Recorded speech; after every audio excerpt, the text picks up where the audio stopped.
we are back.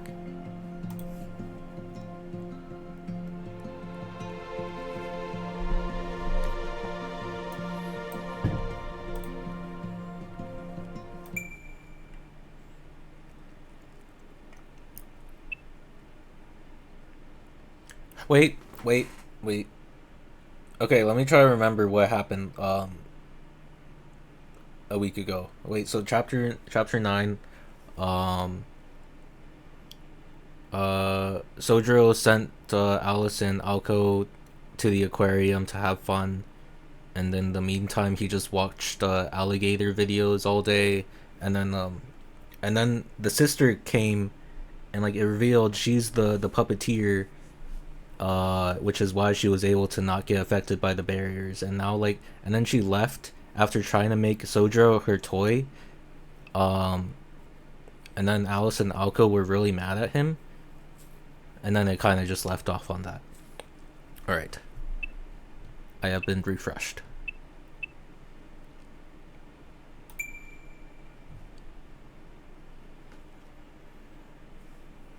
Oh boy, time to overreact because my parents aren't home. This everyday tale started like any other. Howling.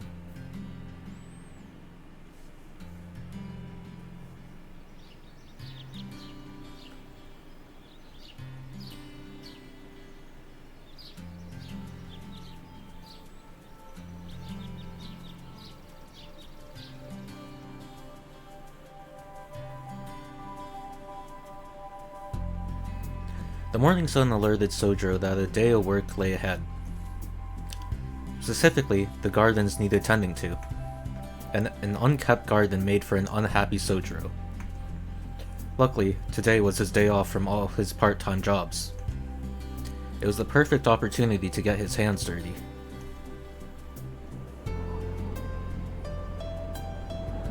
There is one problem, however. The mansion's grounds were vast. Not only had the courtyard been left to run wild, but the area around the front door had been neglected too. To tend to these problems thoroughly, he would have to work on them week in, week out. Yoshi, まずは地ならしたな。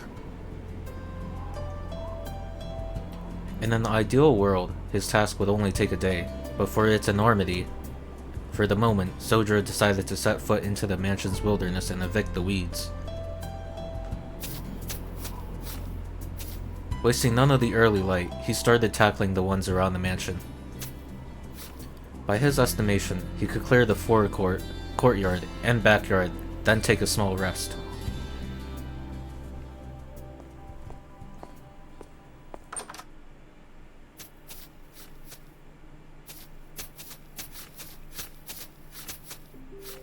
What's wrong with him?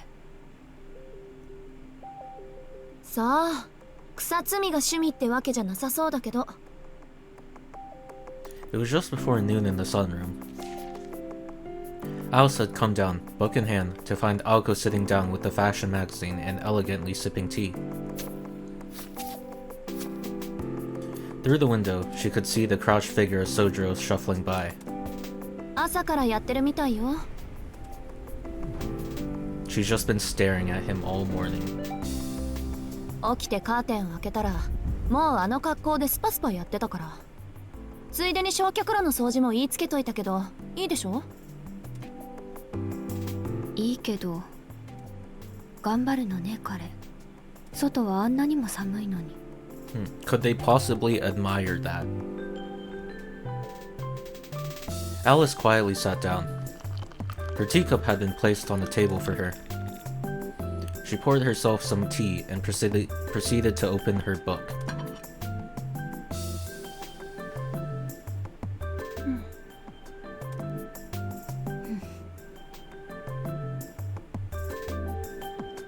The two sat passing the time in silence. Having happened to have the same idea, a nice, relaxing cup of tea in the sunroom. With their evening roles decided, there is no need for idle chatter. Aoko stared out the window, intermittently turning her gaze to the magazine. Alice was immersed in a book on rune magecraft, occasionally tilting her head up as if to recall something. They can't take their eyes off him. What does this mean? As if by unspoken agreement, in unison they pressed their teacups to their lips and glanced outside. To the two girls, Sojiro appeared as if he were an animal in a zoo. Neither was interested in lending a hand. Despite his sluggish movement, he was making good progress. As Aoko's attention turned back to the sunroom, her eyes met Alice's. Alice returned her gaze to her book, though moments later she raised her head again.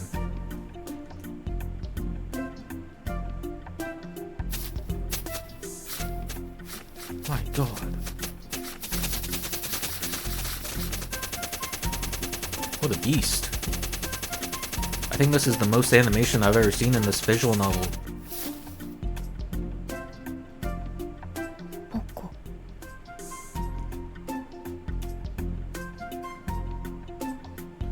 Clearing her throat, she attempted to focus on reading. It was no surprise that Alice admired Sojiro's diligence. Not even 30 minutes had passed before he had cleared the courtyard of its unsightly weeds. Without stopping once, the mysterious gardener left the courtyard, puffing clouds of white breath. The area he left was spotless.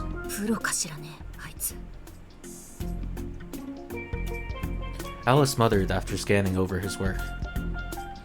A stalwart, Sojiro worked confidently and ceaselessly. She was impressed, like she was watching a scene from a great movie, but before long she grew irked. Why would he even waste his energy like that, she thought. Alice looked at the clock. 焼却炉。今から手入れをしたら夕方ね。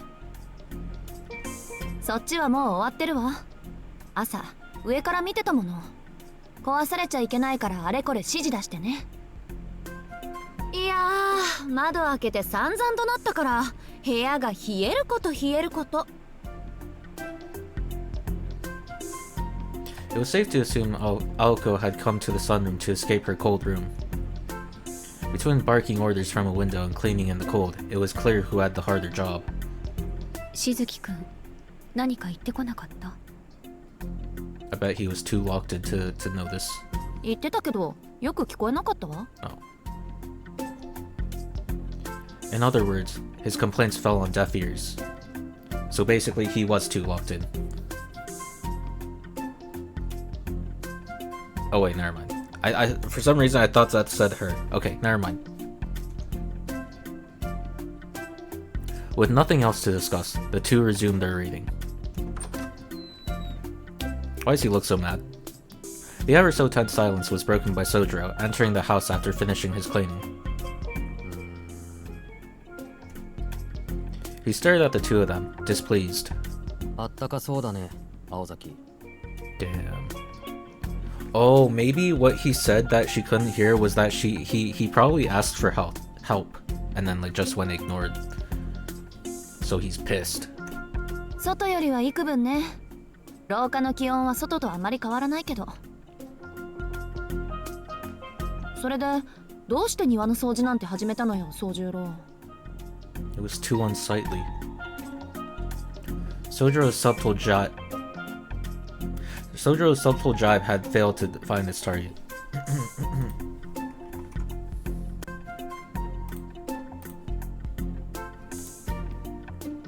He had no chance of winning, and so just hung his shoulders in defeat. 今日は本当に寒い。明日あたり雪でも降ってくるだろうから、外の掃除は早くに済ませたかったのに。焼却炉は予定外だったぞ。He sounded resentful, but his problem was not with the additional work. If anything, he was glad to do it. What he did not care for was how nobody had even bothered to lend a hand. Okay, yeah, so I was right. That's what he was annoyed about. But they couldn't hear him, so it's not their fault.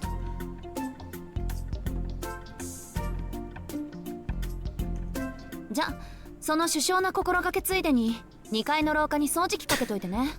He's actually their slave. My god. And he has to pay rent. それと裏庭のブナの添え木壊れかけてたでしょ。工具箱はあんたの部屋に置きっぱなしだからそれを使うこと。で全部終わったら私の部屋に来てくれる？いらないものまとめておくから焼却炉で焼いておいて。 Is he gonna accept all this or is he gonna actually defend himself? Dang. Hence why she made him clean the incinerator. Cruel, but clever. それで青崎、君は何をするんだ？そうね。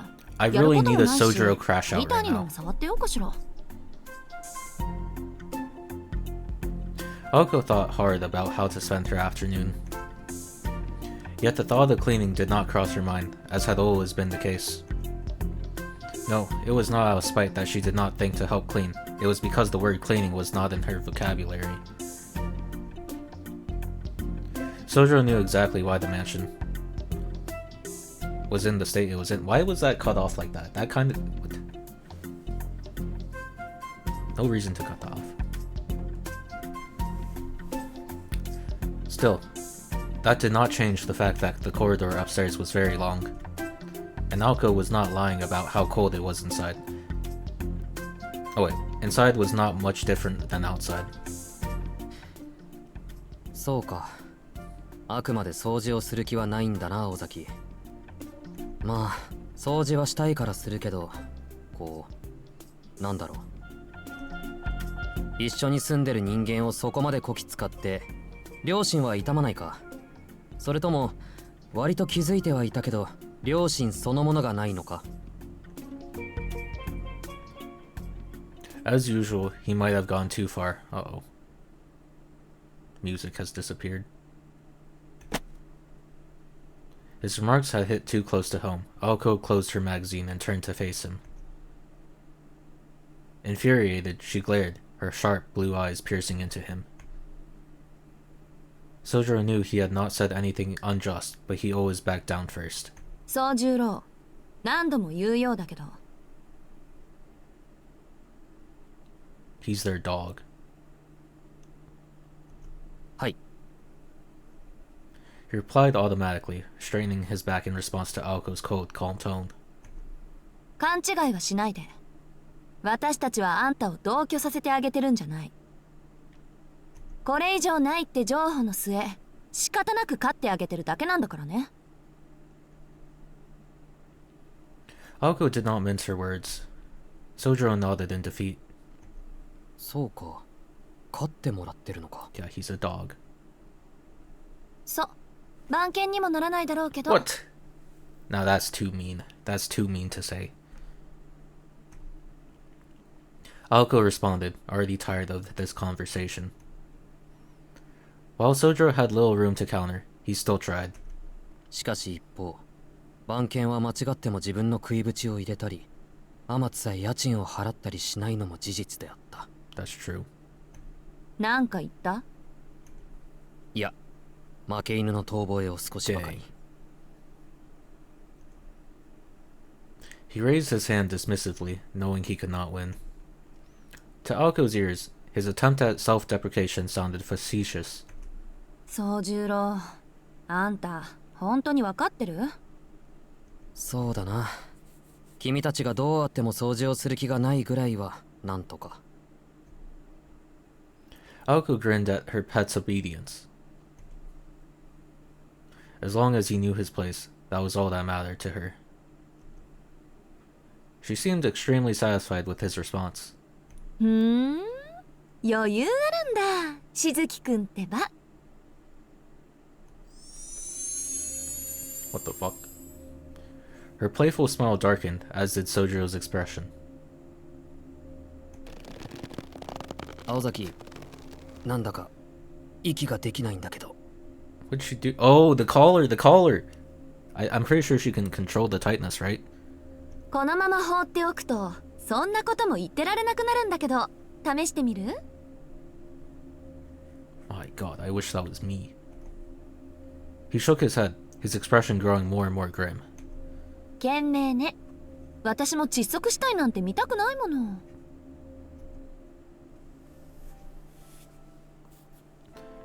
The grating sound subsided. Sojiro gingerly touched his throat. The collar that had suddenly tightened around his neck returned to its normal size.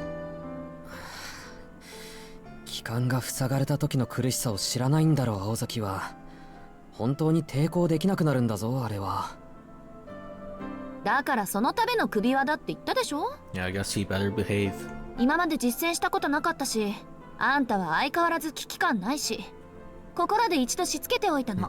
But the question is, will there be a point in the story where it has to be used again, other than just a test run? それより掃除、急がないと日が暮れるんじゃないの？はあ、分かったよ。結局今日はこうなる星の運びだったんだ。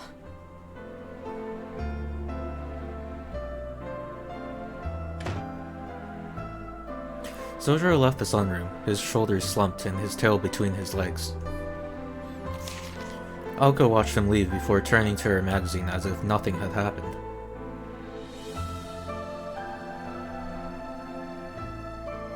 Alice paid no attention. None of that had anything to do with her. With Sojiro gone, the room once again fell silent. As the clock ticked on, Alice suddenly stopped flipping through her book. ねえ、どうして彼を酷使するの？ She asked as though talking to herself. Aoko replied without so much as looking up. Wow. And now Alice is the one who gives Sojiro sympathy.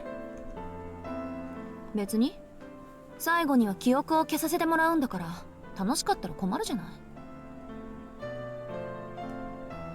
Obscure as ever, but sincere in her own way.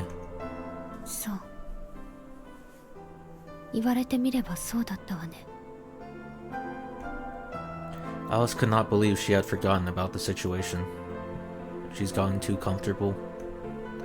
Silently, she looked up from her book and gazed outside once again.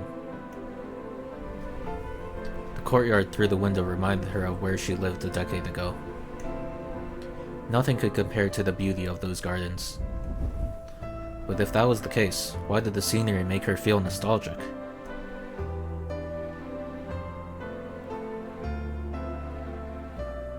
All Sojiro had done was take care of the garden with the goodness of his own heart. In only half a day, he had achieved so much.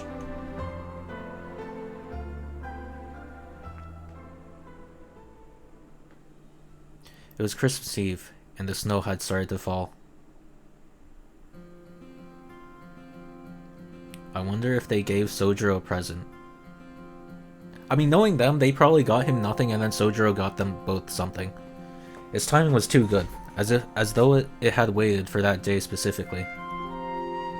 The cold, bustling main street seemed bright and vibrant under the layer of frosty white. Reindeer statues illuminated the surroundings. Children danced merrily to jingle bells. People walked around the brick road, smiling broadly.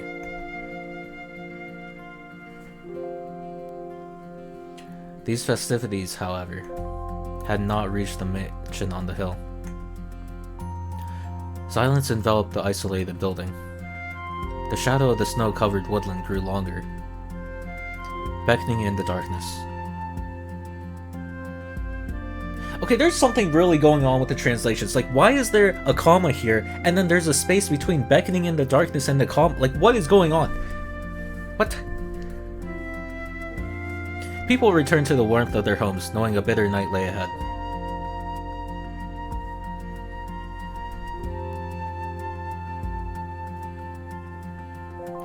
Something had been amiss in the mansion all day. Perhaps it was the calm before the storm. 2 days had passed since Toko Awazaki had revealed herself. Aoko and Alice spent more and more time locked in their rooms. Mealtimes had grown noticeably quieter. With their roles decided, they were too busy with their own jobs to worry about each other. On this day, the two had been relaxing in the drawing room since morning. The mood was calm. Well, mostly at least. Sojiro was fretting that tonight would be the same. 雪が明日ならよかったのに。 What's so special about today? He aimed his words towards the girls on the sofa. Despite knowing they would be ignored. Whether the snow fell today, tomorrow, or not at all, it did not affect them. The snow just meant a white Christmas. Aoko remained silent. She wasn't ignoring him per se, she just had other things on her mind. Sojiro knew this, but still cast a lonely glance around the sunroom. The courtyard he had cleaned only a few days ago was hidden by a layer of white. The falling snow would stop every so often, but then resume again as if teasing Sojiro. By the next morning, the courtyard would be a winter wonderland. Aoko and Alice sipped tea in an effort to fight the cold. In fact, that was all they were doing. そういえば、瞳子さんの髪の色は青崎より濃かったね。あんな綺麗な Shane, 赤 it では was 初 so めて見 short. た。 It looked good short. What does he mean? 短くしてるのはもったいなかったな。 Wait. So he's a sucker for long hair. That means he'll end up with Aoko instead of Alice, right? Thoughts? Thoughts on my theory?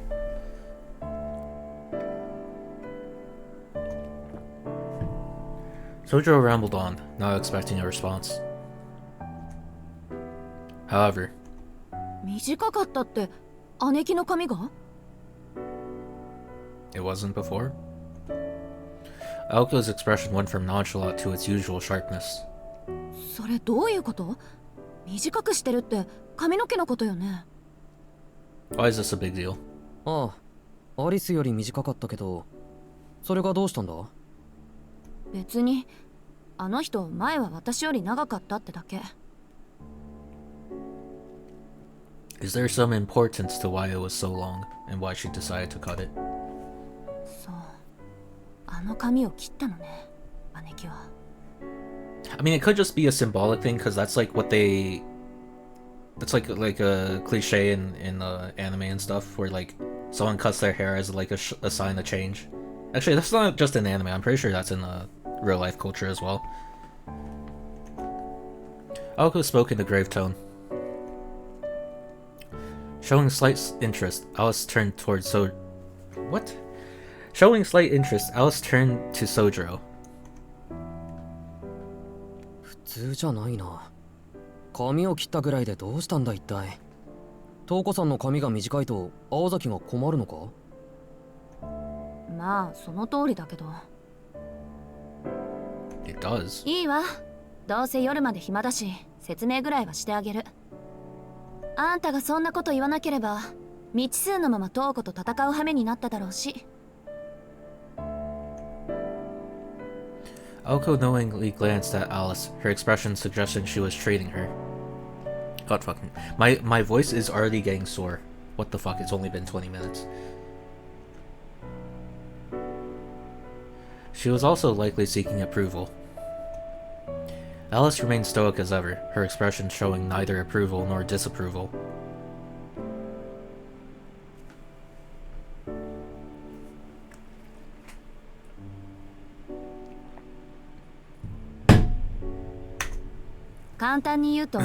魔術師にとっては髪の毛も武器ってことよ。昔から人間の髪や目は魔術の材料になりやすいの。女の場合はことさらにね。I remember in chapter 5, the puppet had really long red hair. Did she cut her hair to put it on the puppet? Sosh.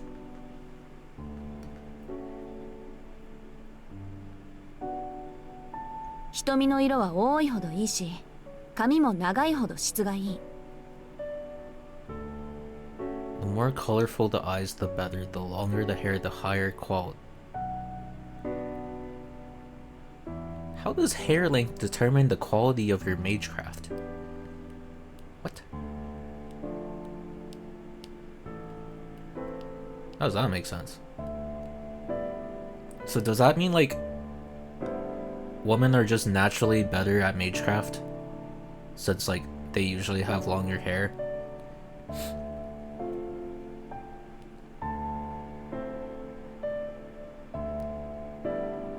air stores mana. Oh. 髪の毛は自身と同一視しやすいし、長い年月をかけて育てられる原始的で強力な原料と思ってくれていいわ。私が髪を伸ばしてるのはまあそういうこと。 So why does 手 Alice 入れ keep が hers 大変なんだ short? けど、そこは女だから半分趣味みたいなもんよね。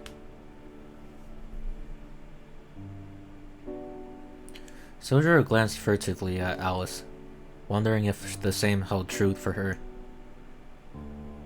Maybe Alice had cut it because it was a hassle to maintain. Mana transfers involve sex. Nice. It sounds stupid, but then again, this was Alice. Sojiro nodded to himself.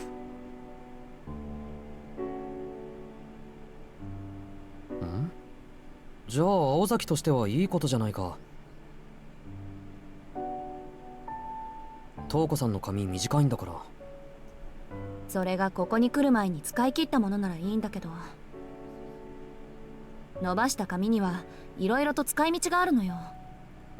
私は瞬間的な術の強化にしか使えないけど、姉貴だったら高級的な術の補佐に使うはず。年月と想念を蓄えた髪は魔術師の分身とも言える。 It's like having a mage clone. A bit strange. Maybe a puppet, you could say. そういったものをね、死んじゃった犬だの猫だのを反言させるときに与えると、術者に服従する使い魔が出来上がるの。So you can use it on something inanimate. That's, just, 生前魔力のなかった使い魔。例えば猫とか犬ね。これらは術者の髪を取り込んで独自の魔術回路を得る。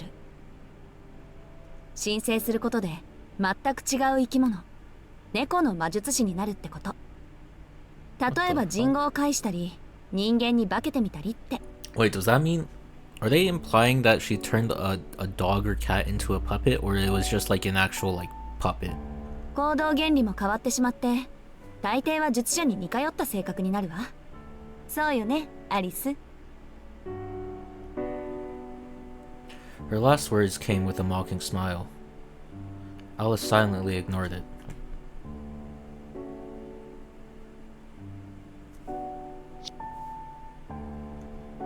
じゃあ瞳子さんにはアリスのみたいな使い魔がいると。そう見るのが妥当でしょうね。姉貴は20年以上伸ばし続けた髪と引き換えに強力な使い魔を用意したってことよ。 The fight at the amusement park. Just the thought of Alice Konji releasing flat snarks sent a shiver down Sojiro's spine. The oil of the moon had been a unique familiar out of this world. ほら、そこ心配しない。三崎町をぶっ壊す規模の使い魔なんてありっこないから。 Clueless. 確かに長く歴史のある紙を使用するほど強力な使い魔が出来上がる。けど紙を使った魔術師はそれまで溜め込んできた山中のうちの一つを初めからやり直さないといけ They ない。 need to reset one of the 3 pillars from the beginning. 切った紙はまた伸ばさないといけないでしょ。使い魔を作るのは簡単だけど、そう多く従えないのはそういうことなの。 As Aoko spoke, her mood visibly improved, as though she had made a breakthrough. 犬とか猫か。 Tilting his head to the side, he could not imagine a world where dogs and cats were so powerful. 変ね。瞳子さんは人魚師よ。使い魔を作って自分のレベルを下げるのはどうなのかしら。協力者がいないだけでしょ。青崎のお家騒動に人の手を借りたくないから自分だけで全部やるつもりなのよ。あ、もしかして遊園地の人形って What? 姉貴の紙で作られたんじゃないだろうな。確かに話に聞いた限りだと特注品ね。呪いによる永久期間、両手のギミック、フィンの一撃、執念深さ。瞳子さんでもゼロから作るのは難しいでしょうけど。けど何よアリス。あの人は人形に自己を投影するような人じゃないわ。完璧な偽物なら許すけど、偽物に過ぎない偽物は容赦なく壊してきた。青子から見て、その特注人形は瞳子さんと同じ力量を持っていた。まさか遠く及ばないわよ、あんなの。なら瞳子さんの髪とあの人形は別 But why 件 did よ。 it have the long red hair then? あの人が自分の魔力を分け与えたほどの使い魔があと一体はいると見るべきね。専門家としての意見。つまりその使い魔は姉貴より強い。そうでないと意味がないわ。人手が足りないというのもあるでしょうけど、だって私たちは2人、彼女は1人だもの。同時制圧も想定済みってわけ。なるほどね。その場合どっちが強い方を引き当てても恨みっこなしよ、アリス。ま、こと使いまであんたが遅れを取るとは Keep 思え an ないけ eye ど。 out.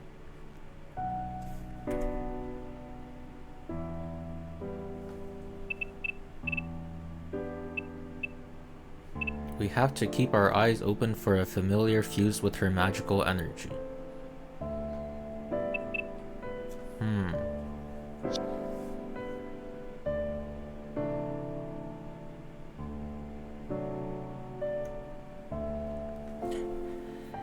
Alice had never been defeated by a familiar.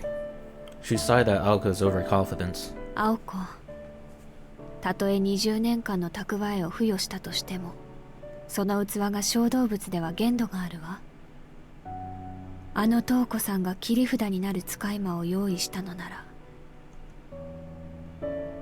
What? よしてよ。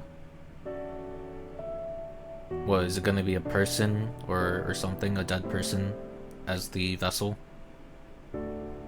Toko was to prepare. いくらなんでも姉貴はそこまで悪趣味じゃないわ。 Can you use a dead person as a vessel? Alko and Alice stared at each other. The conversation had returned to the drawing room, but the subject matter was not for the faint of heart. そうね。けれど、 Oh. 人間を追い詰めるのに最も効果的な相手はやっぱり人間なのよ。瞳子さんが死者を亡者にしていなくても、それと同格の相手がいるぐらいは覚悟しておいて。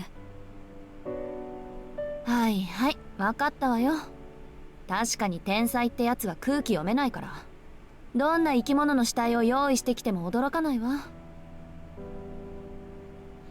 Alko nodded reluctantly at Alice's directness. Needless to say, Sojiro was completely lost. そのよくわからないけど、なんで青崎たちは死んでるってことに固執するんだ？生きてるものじゃダメなのか？それは使い魔じゃなくて協力者でしょ。使い魔は基本術者なくしては生きられないものにしないと。それでいて優れた意志を持ち、術者の資格や盲点を補える知性もある。それが一流の使い魔の条件よ。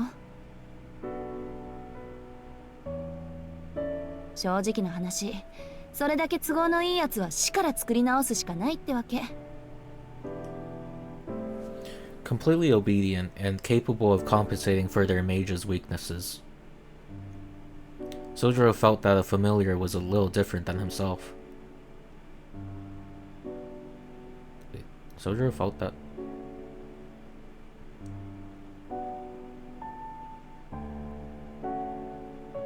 So what is he comparing himself to like a familiar for Alko and Alice that compensates for their weaknesses?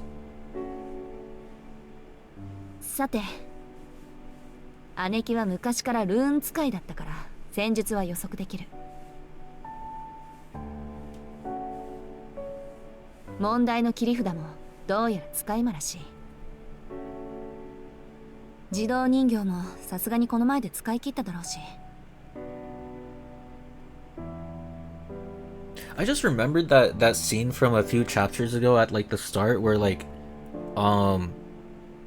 the boys were raking leaves and then like Kinomi like ran to an abandoned school or something, like, and then they saw something, but like nothing has come from that yet. Like what why did I just suddenly remember that? Like, is that of any importance, that scene?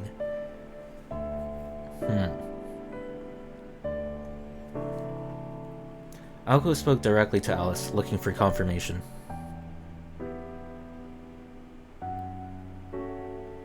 Alice nodded in agreement. じゃあ予定通り今日で終わりにしよう。この1ヶ月好き放題やられた借りギッタンギッタンにしてあのバカ兄貴に返してやる。Alko clenched teeth and balled her fist. It all seemed like nothing more than a sibling rivalry. In fact, that's probably all it was. Looking at Alko, Sojiro let out a sigh of relief. With what happened with Toko and how they reacted to her visit, the atmosphere had been deathly tense. For now, though, Alko seemed much calmer. He took comfort in the thought that perhaps the sisters would just bury the hatchet. Even if Alko and Toko were not sisters, he would not want to see what would happen if they fought. The hands of the clock turned gently. Approaching Judgment Night, a merciless silence would soon come to mock Sojiro's complacency. The fuck is Judgment Night? Is that like another term for Christmas? Judgment Night.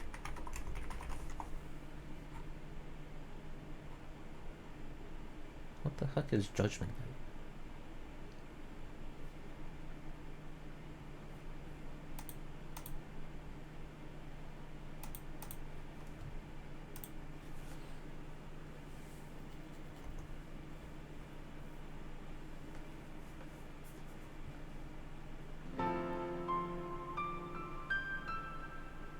As night appeared, two things vanished. The first was the whimsical snowfall. The second was the lights of the mansion on the top of the hill. Alko and Alice were nowhere to be seen inside. Only Sojiro remained. It was the night of Christmas Eve. Though Alko and Alice had yet to find Toko, they knew everything would be concluded over the course of this day and the next. Christmas comes but once a year. It was a singular time for endings and new beginnings. In Japan, the modern holiday dated only back about 100 years and celebrated Christ's birth in only a name. With all its Latter Day trappings, it was not... What the fuck? Wait, oh my god, wait. In Japan, the modern holiday dated back only about 100 years and celebrated Christ's birth only in name. With all its Latter Day trappings, it was... With all its Latter Day trappings, it was neither a pure home... Can we just skip this sentence? Let's just skip this sentence. Regardless, there was a significant increase in the land's mana during festivals. Such charge distortions were a boon to the mage's craft, be it creative or destructive. Toko Awazaki sought to destroy the local sigils, which gathered and properly cycled the magical energy of the land and its people. Sojiro was able to gather that much from Alko and Alice's conversation. Toko had already claimed 3 sigils. Only 2 remained. Any further loss would signal Alko and Alice's defeat. In order to protect the remaining ones, they had to split up. Alko lacked power, so she would need to borrow a ploy from Alice and head to the Tokawa sigil, which boasted the greatest local energy supply. Alice would go fully equipped to the sigil in Yashirogi. Free from the constraints of civilized society, magecraft is its most powerful at midnight. The young witch and the apprentice mage wished each other luck. before leaving the mansion. It was almost 10 at night. After the girls set out, the first 2 hours passed quickly. When Aoko was ready to head off, Sojiro walked with her to the foyer. Neither had spoken a word to each other. She had departed without showing any sign of fear. It was difficult to tell whether she did not want him to get involved, or whether she did not see him a worthy ally in combat. What? But think about all their cooperation and teamwork in Chapter 5. How could she think that? The thought stuck with him.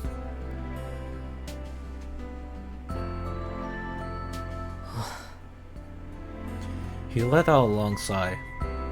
Not out of dejection or frustration. It was a mechanical, emotionless breath. He sat on the near-frozen floor, staring vacantly up at the skylight. Moonlight peeked through the clouds. He imagined the moonlight bouncing off the town's powdery blanket and illuminating the night. But he would not find himself downtown. Watching from the sidelines was his role to begin with. His roommates and he lived worlds apart. He could not keep up with them, and if he did not show the same kind of will, he would remain on the sidelines. However, そうか。この手が必要な時は dang. もうないのか。Sojiro looked up at the moon.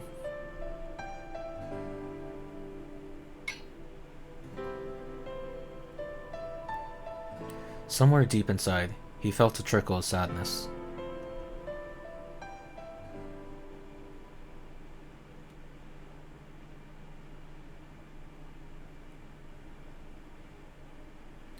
Veiled in white and cloaked in darkness, the park seemed like a forgotten memory. Not a single soul was in sight. Where did I pull single from? It just came out so naturally. Like, I don't know why I do this. I don't get it. Like, not a soul was in sight. The night felt far more enigmatic than usual, yet the air was clean enough to drink. Though only a sliver of moonlight peered through the clouds, it lit up the entire world.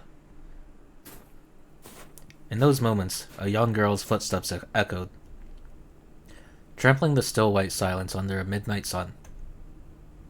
The pale moon illuminated the inky blue sky. Only a few streetlights in an incongruous phone booth betrayed signs of civilization.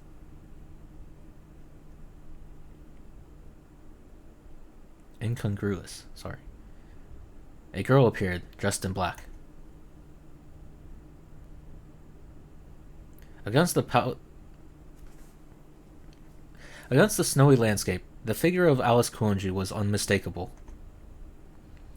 Pure black, deeper than even the night, were her overcoat, gloves, and hat, even her hair and eyes. Nothing stirred for a time. Not Alice, nor the white scenery. The world was a still painting of a snowy field. Only time moved, gradually darkening the lights in the park, and eventually the nearby homes as well. Yashirogi was a more modern and developed town than Misaki. Though the park was located in the center of town, it had become a blind spot. It had been overlooked by developers and carried no commercial value. A few houses encircled the park, the streetlights turned off at midnight. It was a white night. People, even machines, were fast asleep. 私が先なのね。Wait, no one's throwing a Christmas Eve party? What? Is that not a thing in Japan? Alice whispered, watching the streetlights slowly fade. She thought she heard a dog howling in the distance. Perhaps it was howling at the moon. The title for this chapter is Howling. What could that mean? She heard a dog howling in the distance. Howling. Werewolf? The howl reached deeper into the night than expected. A wolf, maybe?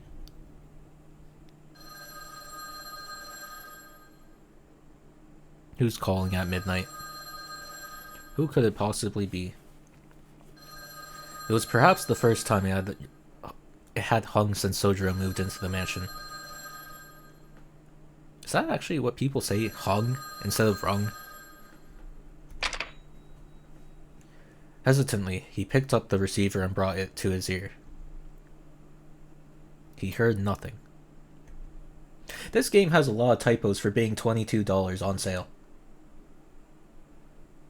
Meanwhile, my free-to-play gacha games, I mean, they still have typos, but, you know, it's free-to-play, so, you know. But also, they're $1 billion companies, so I guess it cancels out, I don't know.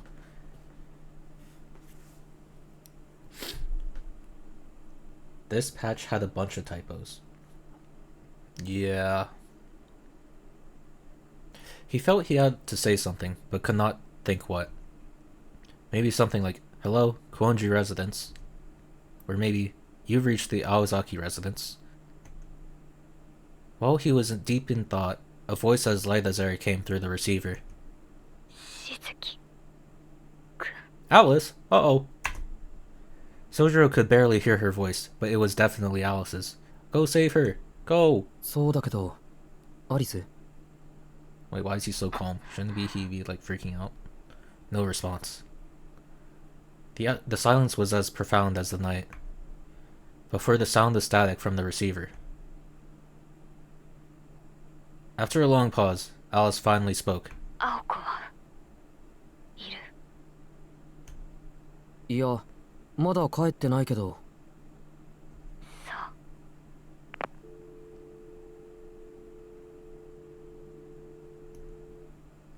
Sojiro wondered if she had had something to say, but could not respond in time.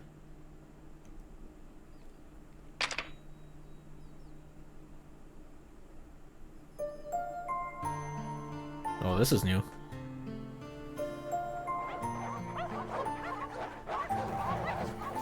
Slowly they advanced, carving through the fresh snow. Oh, fuck. Oh. Oh. There were so many. Where had they all come from?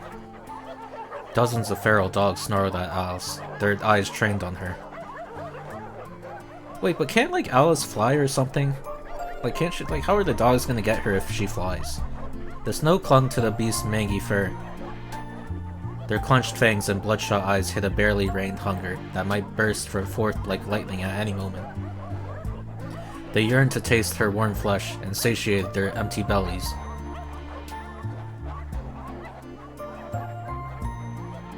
Mangy. Mangy. How'd I say it? Mangy? Mangy? Mangy.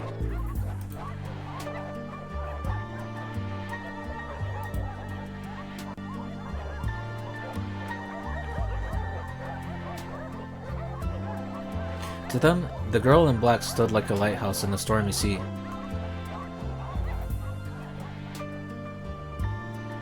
She watched them, disinterested. It appeared that the Yashirogi sigil was the key target tonight, not Toka where Aoko had gone. Alice had always been unflappable, and the child's play before her was hardly about to change that. Is that so? Her main enemy was not the dog surrounding her, but the lone mage behind them, Toko Aozaki. ひどい趣味。ここ数年で品が落ちたの？まあ、それならそれで嬉しいけど。これが地金なら、青崎との付き合いもいよいよ白紙に戻せるわ。Toko laughed at the acerbic? What the fuck? Acerbic? What the fuck is acerbic? Acerbic? Acerbic? Acerbic. What the fuck is this? Acerbic. Acerbic.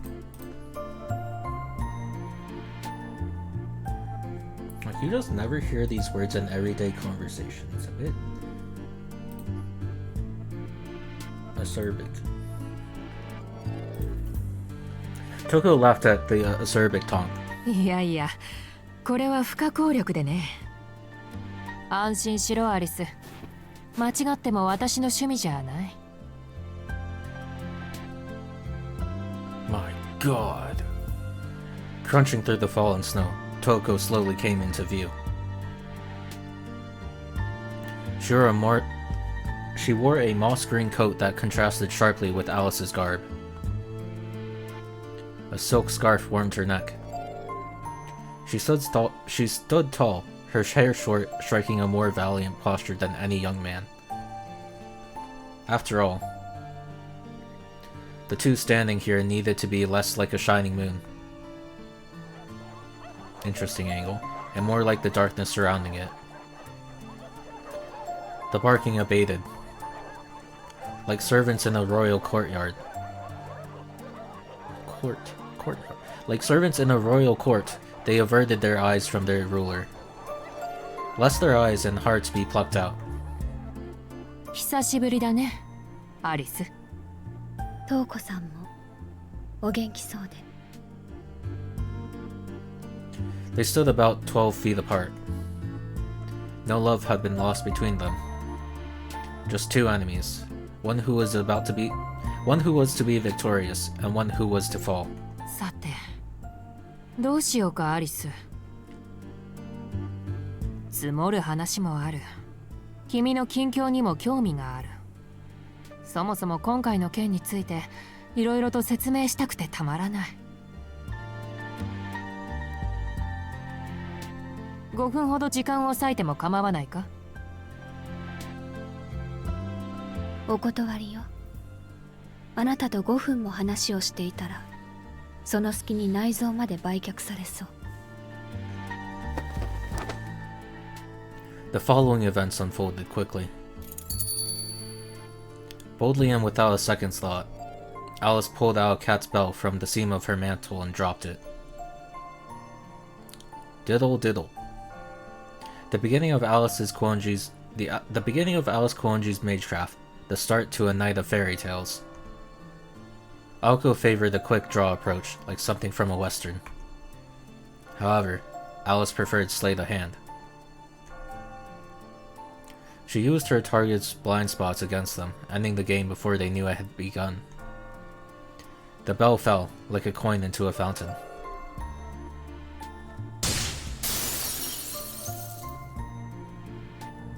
Then, as it was about to strike the ground, it shattered, disappearing without a trace. ルーン。ああ、1日かけて公園中に刻ませてもらった。Uh-oh. Now what? この公園の道はレンガだからね。手間こそかかったが簡単な仕事だった。周りの森まで見て、ざっと400平米のキャンバスだ。面白いだろ？今私たちは30万字以上のルーンの上にいる。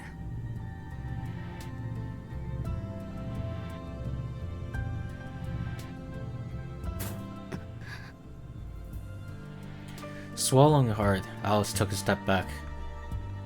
Toko had carved rooms all over the ground. Even in the area Diddle reacted to alone, there was a depressing amount of them. Had she truly carved them into the whole park? Alice did not react with surprise. She simply narrowed her eyes. She could see how it would have taken the whole day. It was no wonder Diddle Diddle, Banquo of the Night, was destroyed by the skin of sun. That's a crazy name. Still, something bothered Alice. 一体どうやって隠していたの？ There were just so many. What kind of magecraft could do that? ああ、ちょっと特別性。このルーンね、普段は確定していないんだ。こうしている今も変形している。パッと見はただの傷跡。それが強い魔力に触れると元の形に立ち戻る。そんなわけで、いかなる夜の深さをもってしてもこの太陽は没しない。この通り、雪が降ってくれたおかげで視覚的なごまかしも万全だったしね。She spoke modestly, but Alice could not imagine the amount of persistence, technique, and skill it must have taken. And it only took a day. Even 10 mages would have trouble producing so many sophisticated runes in that time. Moreover, these runes were made using unknown techniques the Association had not approved. Okay. 負け惜しみだけど、私みたいな小娘一人に大人げないわね、瞳子さん。Yes, that just proves how bad her obsession is. バカを言うな。君を小娘だなんて一度も思ったことはないよ。まあ、私好みの体だと眠めつけることはあったがね。Huh? What does she mean by that?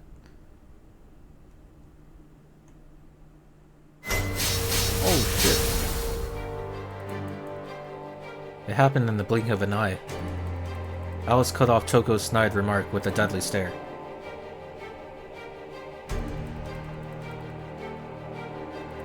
Louder, please. What do you mean? What could I possibly make louder?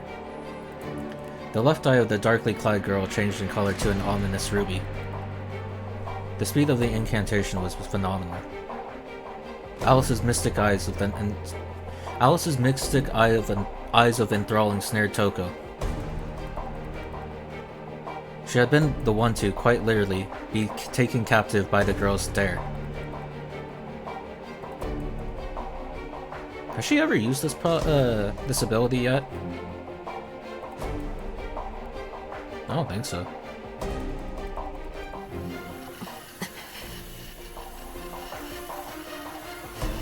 Toko tried to raise her arm, but could not even move a finger. Alice's mystic eyes commanded absolute control, with no room for resistance. Only a person's internal organs were allowed the freedom to move. Since the organs still functioned, it was more precise to say that her eyes forbid the target from acting. Alice had played her hand with exquisite timing. It wasn't the speed of her eyes that had given her an edge. The deftness with which she wove her spells to exploit the briefest vulnerability is what made Alice by a different... Oh, fuck, wait. That is a hard sentence to read. 0 commas, just no pauses in that sentence. That is crazy.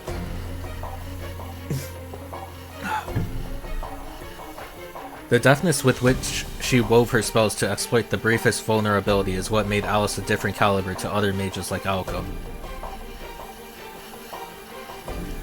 This witch, who lived hidden in the modern era, was more seasoned in magical battles than Toko Aozaki. だが残念。ディドルが響かないのでは、魔眼のアクロスティック化はできないようだな。惜しいね。あの月目のプロエキシャーなら、これで私の方はお手上げだったろうが。Too bad it got destroyed. The formation holding Toko began to distort. In the blink of an eye, the mage had bested Alice's mystic eyes. Uh-oh. How'd she do that? Even Alice doesn't know. Alice's black outfit fluttered in the wind. She turned so she was not facing Toko head-on the mage. She turned so she was not facing Toko head-on. The mage had recovered through her own mystic eyes. Oh, okay. At the root of Toko's mystic eyes was the spell of Mesmerize. Most effective when facing their prey, such eyes could mind-jack a target's awareness. It was difficult to resist head-on.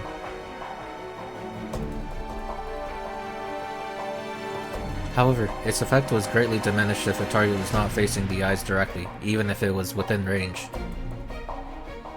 Moreover, the girl was the last witch of her lineage, who commanded a great number of fairy tales. Against mystic eyes that projected their effects, simply turning one's body was enough to repel half of the magical energy.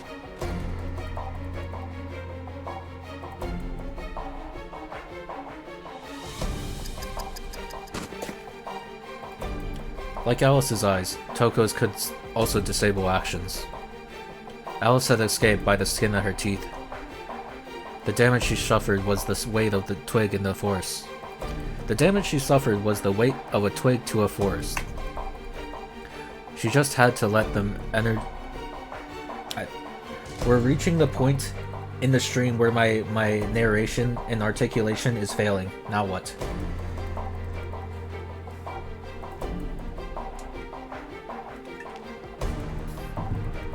She just had to let the energy pass through.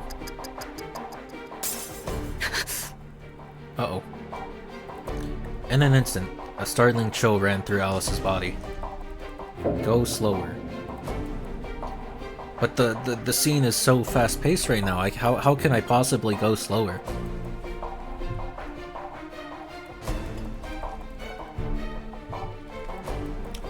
This was a problem. The touch of death ran up her spine.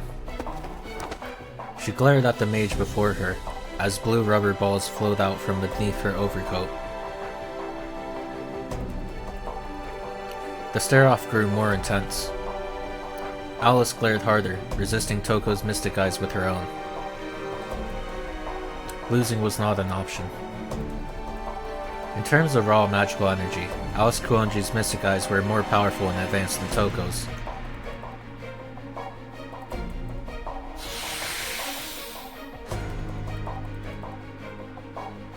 Surely nobody could beat her. Yeah, surely. And yet. Her unfiltered stock of magical energy, stifled by old-fashioned values, was no match for Toko's madness. Deeper within her eyes, somehow the eyes revealed of a sealed power. What? What does it have? Ah, my eyes! Oh my Jesus Christ.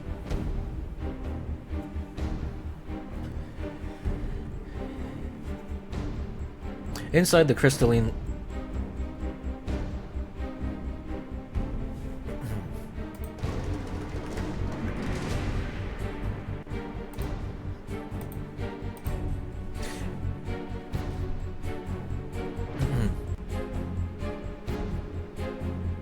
Inside the crystalline lens of the mage's left iris was a bottomless pit, a Klein cube.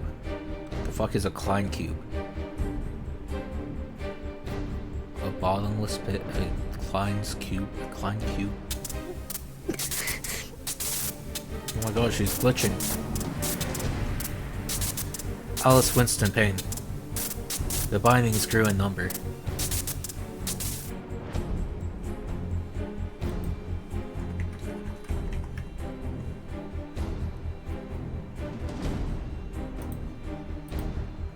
So many mystic eyes, thousands perhaps, and all fixed on Alice.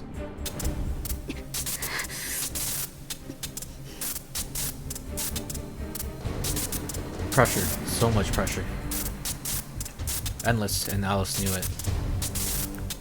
She saw, incredulously, she saw eyes growing within eyes. Toko had placed opposing mirrors inside her eyes, resulting in an infinite glare. It was the act of a mad woman, creating mystic eyes within mystic eyes. She could even control the resulting chaos caused by all the copies.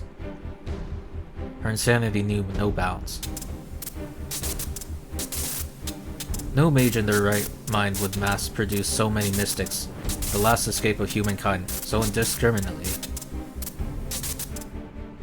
Oh, I guess she's just that crazy. これもお気に召さないか。私なりにマインスターの真似事をしてみたつもりなんだが、うまくできているだろう。君の悪路のように希少な神秘で現実をねじ曲げるのではなく、量産した神秘で現実をねじ伏せる。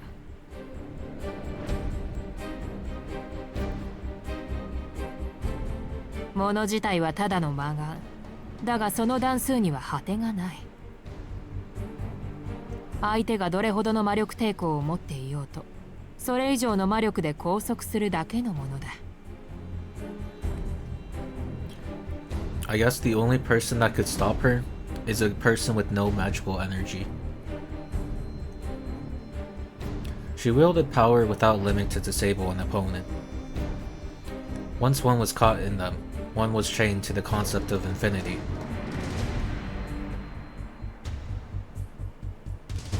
Projection-type eyes had a fatal flaw. Their firepower and formulae were insignificant compared to the greater artillery of incanted spells, but Toko had torn down that conventional wisdom with brute strength. If the gun was a pea shooter, she simply needed to bring more guns. A 9mm bullet could never destroy a fortress, unless one threw a fortress mass of bullets at it.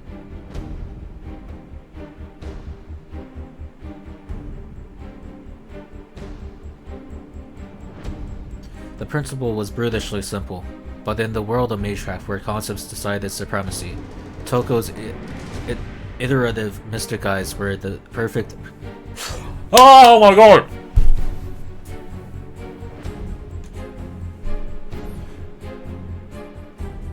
The target would be bound until she closed her eyes. In theory, at least, the effects were infinite. No amount of magical energy could ever overcome it, so it was simply futile to resist using magical energy. Of course, one way to counter it would be to stay out of Toko's line of sight to begin with. Oh, that's too late. The standard tactic against Mystic Eyes was to defeat the user before they were aware of you. There was, however, another way. It was simpler than one might think. ともあれ、これで罪だ。何か言い残すことは？ Why does her eyes like sometimes her eyes have pupils and then sometimes they don't?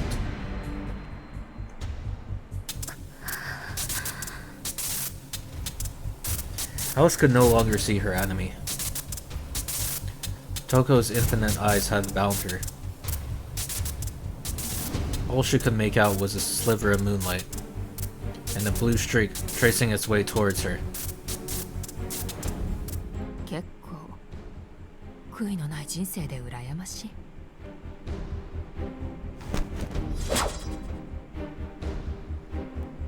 She drew a rune in the air, unleashing a shockwave to tear flesh asunder.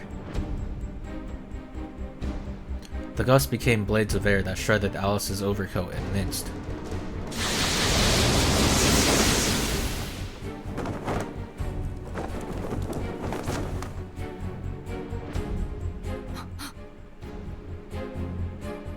Reverse Uno card.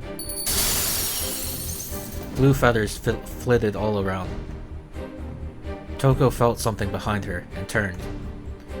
5 cat-shaped bells were thrown at her feet. And just as quickly they shattered to pieces.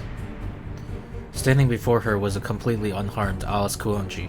そよ風みたいなルーンね。トウコさん、本当に鈍った？うつせみか。術者の身代わりになるプロイの話は聞いてなかったな。Oh, it wasn't actually her. Oh.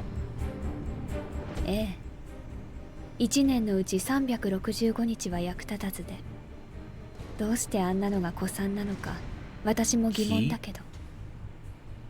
殺されることだけは得意なのよ、彼。As if responding to Alice's words, a bird began... Wait, the robin? Wait, no. As if responding to Alice's words, a bird began chirping frantically. An anonymous sacrifice. Oh. Who killed Cock Robin? Is that his actual name? Oh. Wait, that's a song? Who killed Cock Robin? Is this a real song? Oh, it is.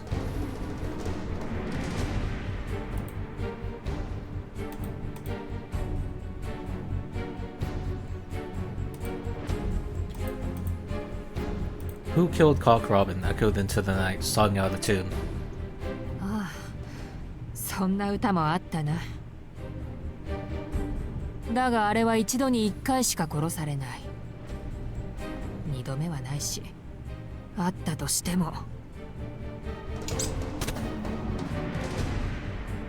The bird squawked a very unbird-like death throw. Damn. Rip Robin. From behind Alice, the blue robin fell from its tree, a victim of Toko's mystic eyes. 本当に使えない。 Dang. さて、ではやり直しだ。Robin was my favorite character. This is so sad. あとも使えている。これで終わりにしよう、アリス。どのみち、この公園では手がないだろ。そうでもないわ。確かに今の私にあなたの魔眼は破れない。 Well, she just has to not open her eyes. けれど No. Beauty up with wood and clay, wood and clay, wood and clay. Beauty up with wood and clay, my fair lady. What is she summoning now? The song came from the depths of the earth, stirring a mighty quake to mark the birth of something gargantuan. Uh-oh. Is it one of the... She has like 3 really OP ploys, right? It was Flat Snark and then like what were the other 2? Oh shit. Toko needed to throw Alice into an infinite hell before whatever that could be completed. But she was far too late. Wood and clay will wash away, falling down, falling down. Beauty up with bricks and mortar, my fair lady. The ground burst to life. A finger, then another, and another, all rising up like towers.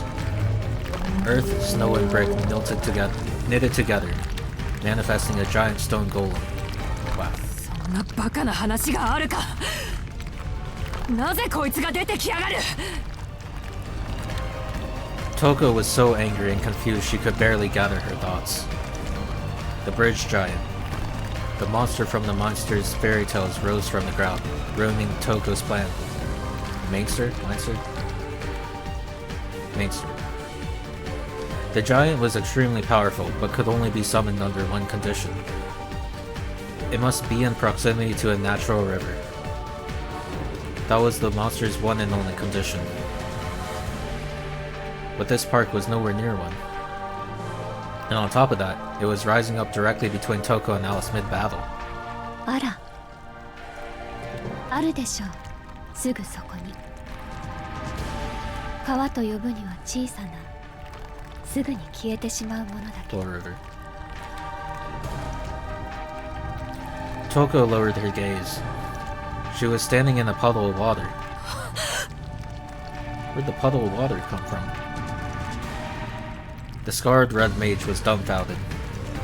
That was why Alice had used Diddle Diddle before. Oh.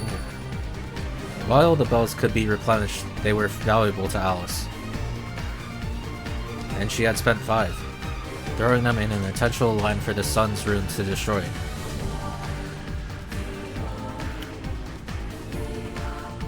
Like, why from there? What? Like, why is there just cut off right there? 雪解けの流水か。 What? What? Oh, it's a typo. Okay. Okay, yeah, it's a typo. A stream of melting snow. Oh, the snow melted, so there's a tiny puddle that she could use. I guess that is natural.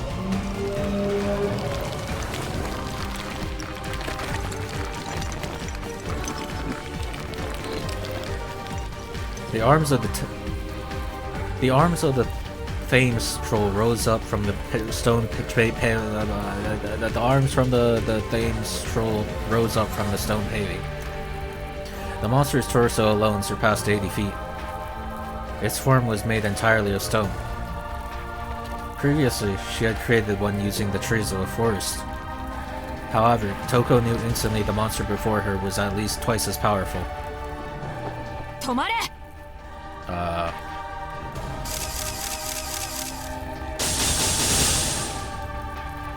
She unleashed her stacked mystic eyes.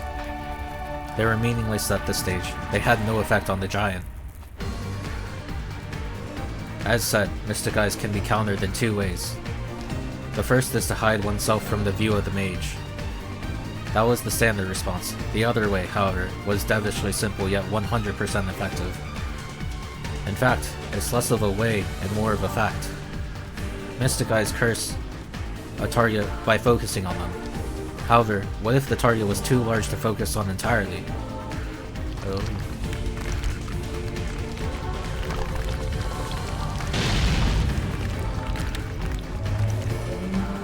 The answer was, one could barely stop a single arm.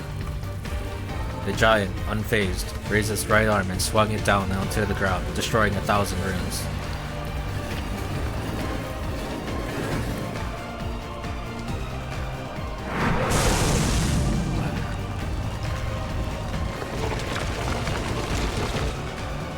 The demolished stones were then absorbed into its arm, adding to its mass.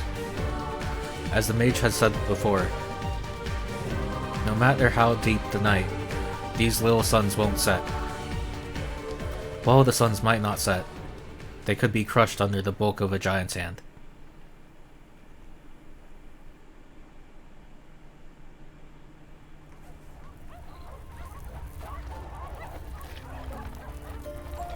The victor of the battle was decided. Wait, but then what was that phone call that Alice gave to Sojiro? What could possibly happen from here? Toko Aozaki closed her eyes and prepared to escape. The stray dogs began to whine, fearful of the hulking figure before them. 参ったな。私ではマインスターには勝てなかったか。 Mindster. まあ、そのあたりは今後の課題としよう。呆れた。逃げられると思っているの？トウコさん。まさかそこまで鈍ってはいないよ、アリス。第一、逃げるとしたらそれは私の方じゃないからね。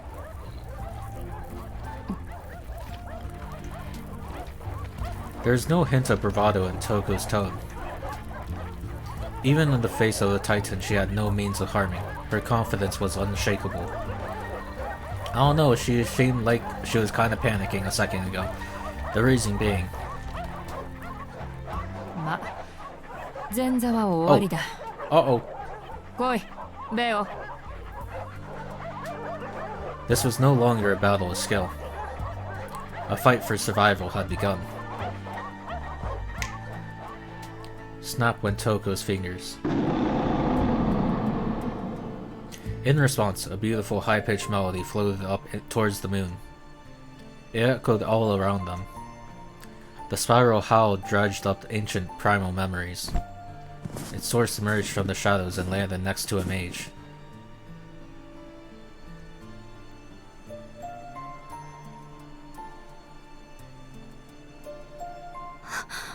What? Alice's lips trembled faintly. Not from fear, but with admiration once she recognized the creature before her. What is that? It was a majestic golden beast, beyond the domain of both magical and phantasmal, simply divine. It was a life that should have passed from the world with the age of gods. A mystic derived from human wisdom, preserved by thousands of generations of hidden tradition. A recreation of a miracle that once freely walked the earth, the natural enemy of magecraft, able to crush it with ease. A natural enemy? What?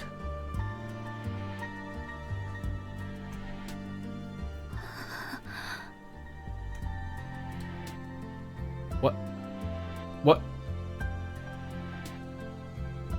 Quiet resignation settled over Alice's face. The golden beast charged. This time, she didn't even have a chance to admit defeat. Hey? What?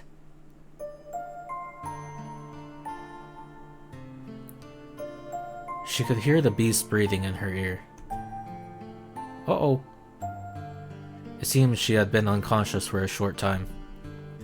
Oh jeez. Alice opened her eyes and took a deep breath. Each cough sent pain shooting through her body. Blood rose from the pit of her stomach and she spat it onto the cold ground. When her vision returned, she was able to make out the distant sky, falling snow, and the golden wolf. Wait, what the fuck is this wolf? The wolf panted. It stared at Alice, saliva dripping from its mouth onto her cheek.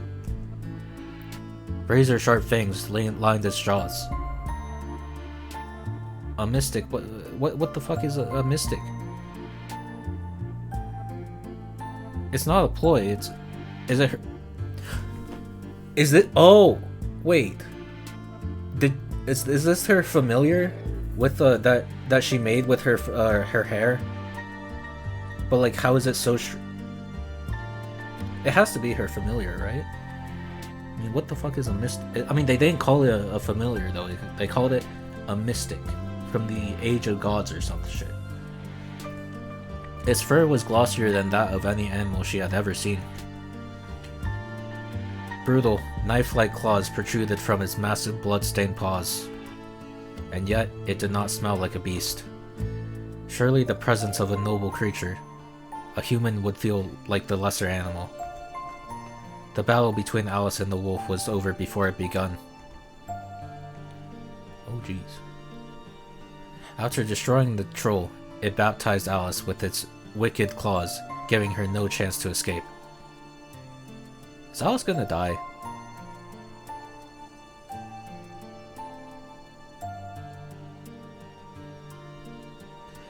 Its sideswipe had torn into her abdomen like a sword,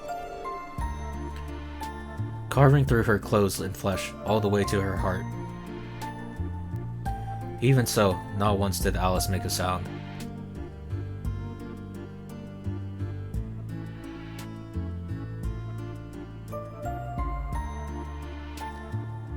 The wolf had pinned her and stared at her face.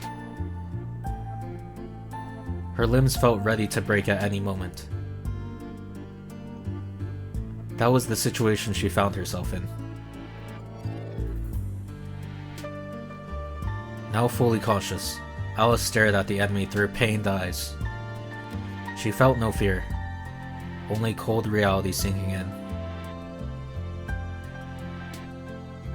Sensing Alice's demeanor, the wolf suddenly paused, its paw still raised. They looked into each other's eyes. Well, that is not the voice I was expecting. But okay. The wolf's voice came as a surprise. But there was no doubt it had spoken.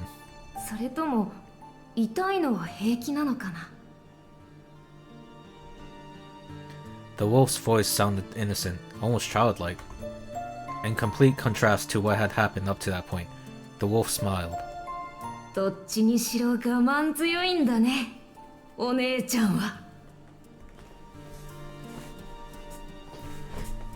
wolf opened its mouth wide and clamped its jaws around Alice's neck.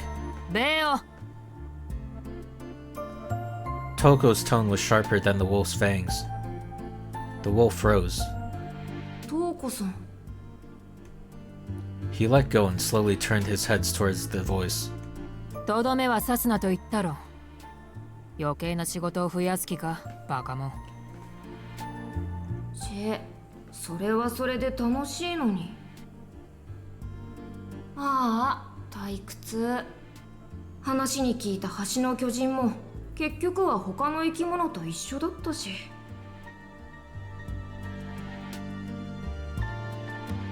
The wolf backed away from Alice, as if no longer interested in his prey. To the golden beast, she was little more than an old chew toy. なんだ、もう意識が戻ったのか。心もタフなら体も大概だな。骨まで砕いてその程度の出血とは。マインスターの教育の賜物かい？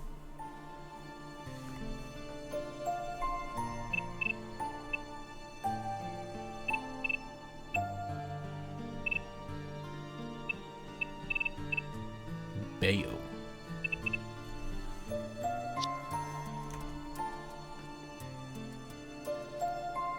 Barely clinging to life, Alice stared at Toko. But not a stare of hatred and defeat, but one of disbelief. Alice simply wondered why Toko had brought such a beast. ああ、紹介が遅れたな。彼はおそらく地上で現存している最後の人狼だ。 Didn't I predict this? A werewolf? That's why it was called Howling? Man, I might be a genius. So werewolves are in the Nasuverse. That's good. Today I learned... Yeah, that's what I learned today. 北欧の奥地に生きる彼らの一族の中に現れた生粋の原種だよ。 But why does Toko have a werewolf?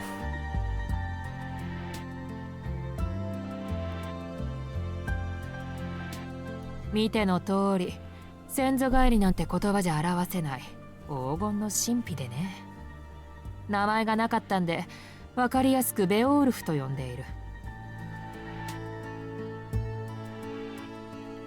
Where the fuck did she find the werewolf? ベオウルフ。 Alice's face was perplexed, even though she hadn't wavered when she was disemboweled. Beowulf. The name of the heroic giant slayer from Danish legend. I remember watching that movie. That was pretty good. But then again, I watched it in school, so yeah. It came from Old English, a combination of honeybee and wild beast, a bear, in other words. なんでそんなちぐはぐな名前を。いや、可愛いからに決まってるだ It's ろ。 cute. Perhaps because of the name, or because of the golden beast itself. Fighting the pain, Alice struggled to read Toko. In this respect, she was worse than Aoko. ついでに説明しておくと、周りの犬どもはベオが勝手に呼び寄せたものだ。私自身、マインスターの娘がただの畜生に傷つけられるとは思ってはいないよ。 So this is a completely separate being from the familiar that they foreshadowed at the beginning. So what the fuck is the familiar then? What did she use her hair on? 今のところはね。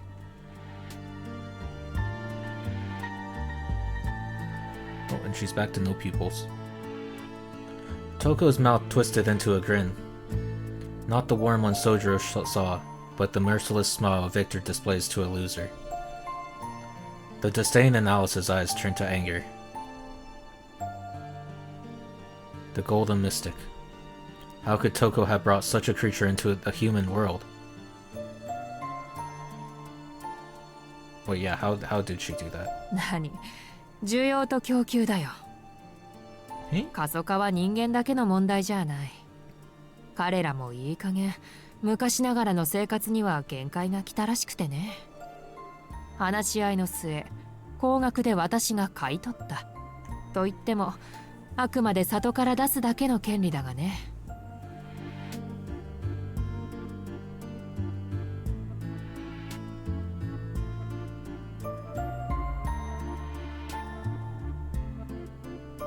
お察しの通り、私の髪はベオとの契約に使い切った。自分の髪を使って分身を作るより強大な怪物を縛り付けた方がよっぽど健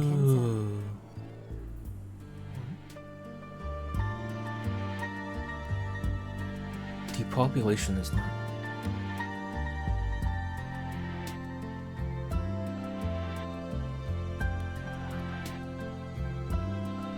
I see why the guest. I use my hair.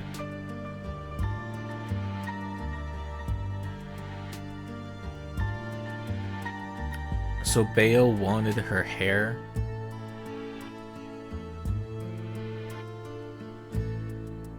Their old ways were unsustainable. So because of all the mana, it provides him more life. While she was talking, Toko noticed something strange. An unusual sound. A preternatural. What the fuck is preternatural? Preternatural?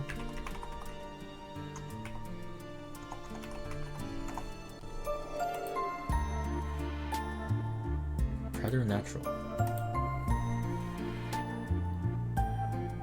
A preternatural sound that tore at the mind. A sound that should not have existed. Oh, is she healing? What the fuck? And it was coming from the girl's open abdomen. もう復元が始まったか。いや、というより。何この匂い。瞳子さん、なんかワクワクすること起きてない？ Curious, Beowulf moved closer, like a puppy examining a new toy. 見るな、あっちに行っていろ、ベオ。正気を失っても知らんぞ。Toko shooed the mud away with her hand. Beowulf lowered his head meekly and withdrew. Wow, she's the real alpha. 教育方針を間違ったかな。まったく、乙女の腹を見ようなんて恥を知れ、恥を。瞳子さんだって見てるじゃない。バカ。私は乙女だからいいんだ。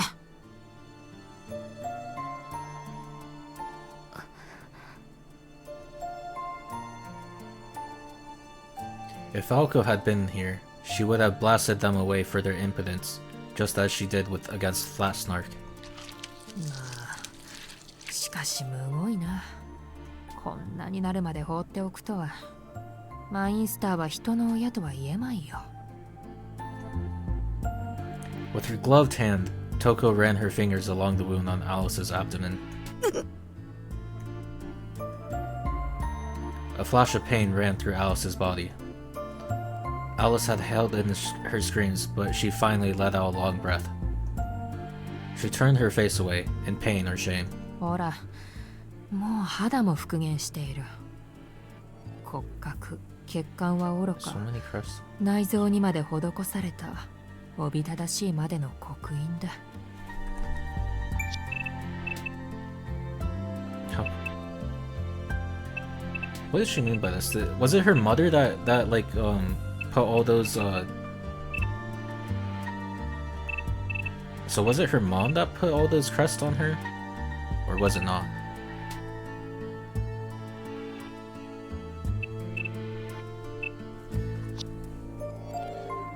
生後、肉体に魔術回路を付加することは From birth? 諸刃の剣だ。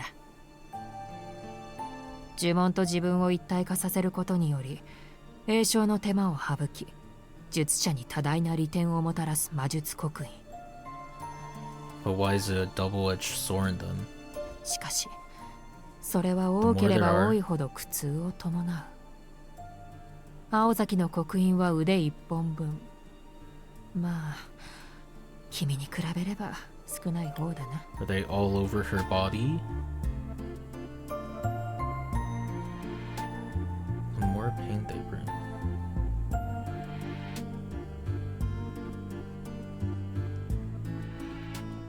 The magic crests Toko referred to were the inheritance of the Awazaki family, passed down by their ancestors. They can only be inherited. Aoko had received the ones that were meant for Toko. しかしそれも良し悪しだな。右腕に刻印をした青子の痛みは残る人間の体と神秘となった右腕とが反発する程度だ。通常の肉体が右腕を否定し末梢にかかる痛み、精神的にも肉体的にも生じる幻痛は現在にも似て拭い去ることはできない。だがここまで来ると痛みも何もあるまい。そもそも生きている実感はあるのか？自分が人間だとまだ信じている？ああ、本当にお互い非凡な死を持つと苦労するね、アリス。Toko took Alice's body in her arms. The wounds from Beowulf had mostly healed. Even so, her breathing was shallow, likely due to the pain. Toko gently held the girl's face in her hand. マインスターには恩がある。それに、私の相手はあくまで青子一人だ。What? What the fuck? What is the meaning of this? What the fuck? I can't believe this.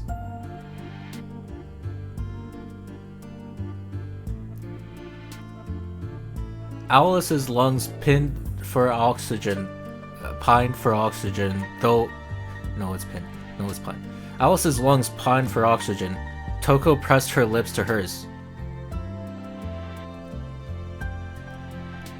Wait, is this... Can you transfer mana through kissing? I mean, isn't that why she says she's indebted and her true opponent is only Aoko?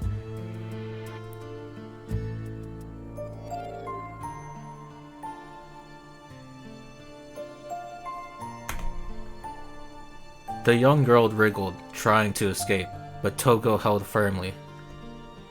Beneath the blue moon, the two remained frozen. Then the sound of swallow. What the fuck?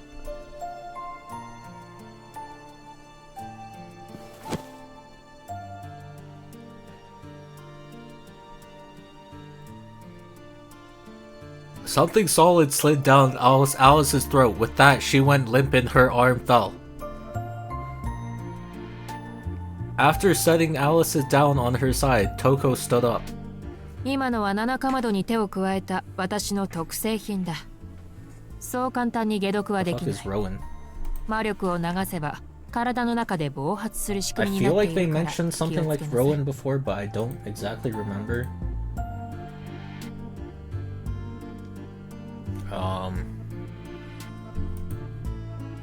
Rowan? The poison? I've given you a dose of my own blend of Rowan, not easily counteracted. If you use magical energy, it'll explode, so do be careful. Oh, so it's to nullify her so she can't do anything. Okay. ああ、口移しは私の趣味だから、特に気にすることはないよ。No, I'm gonna ignore that typo. That's crazy. Something she likes to do. Holy.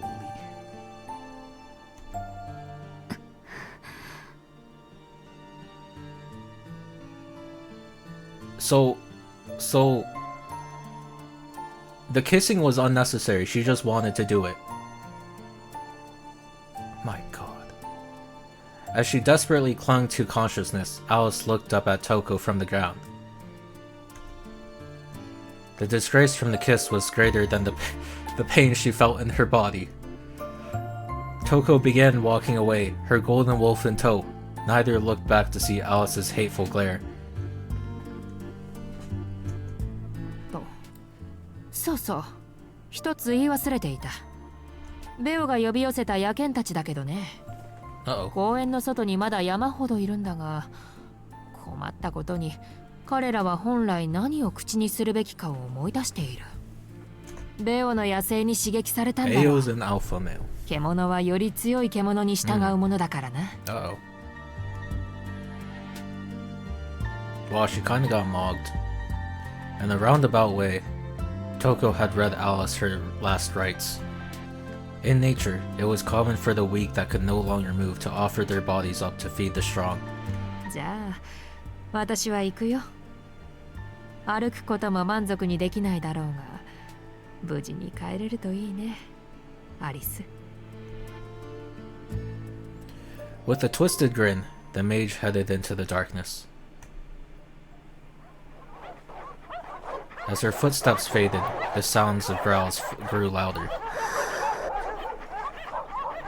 Alice could still barely focus her eyes. The hounds looked like monsters out of a picture book. Alice took a deep breath, her consciousness slipping away. And I'm assuming this is where she gave Sojiro that call. The sky was blue. The trees were tall. The park was a graveyard. In the corner of her eye, though, Alice could just about make out a solitary phone booth. Yeah, okay, so... Wait, but what about the sigil? Did I'm assuming Toko, destroyed the sigil before she left? It was the second time Sojiro had heard its voice echo through the cold foyer. Oh wait, what? Oh, this is the second time? I thought it was like... Oh. He wondered what she could want this time. The call persisted, determined not to leave him to his thoughts. はい、クオンジですが。あら、その声は宗十郎くん？ Uh-oh. A cheery voice? Sojiro had been expecting Alice. It was Toko Awazaki. Somehow, Sojiro was not surprised. そうですけど、トウコさん、暇なんですか？ He checked the time. He thought it was about midnight by now. No matter what the situation, Sojiro always kept his cool. He could hear Toko trying to suppress a laugh. After taking a while to compose herself, she started talking again. ごめんなさい。ちょっとツボ入っちゃったみたい。で、質問の開始ね。これがあんまり暇じゃないな。私も今日で終わらせる予定だから忙しいんだ。Wait, what was his question? Oh, wait.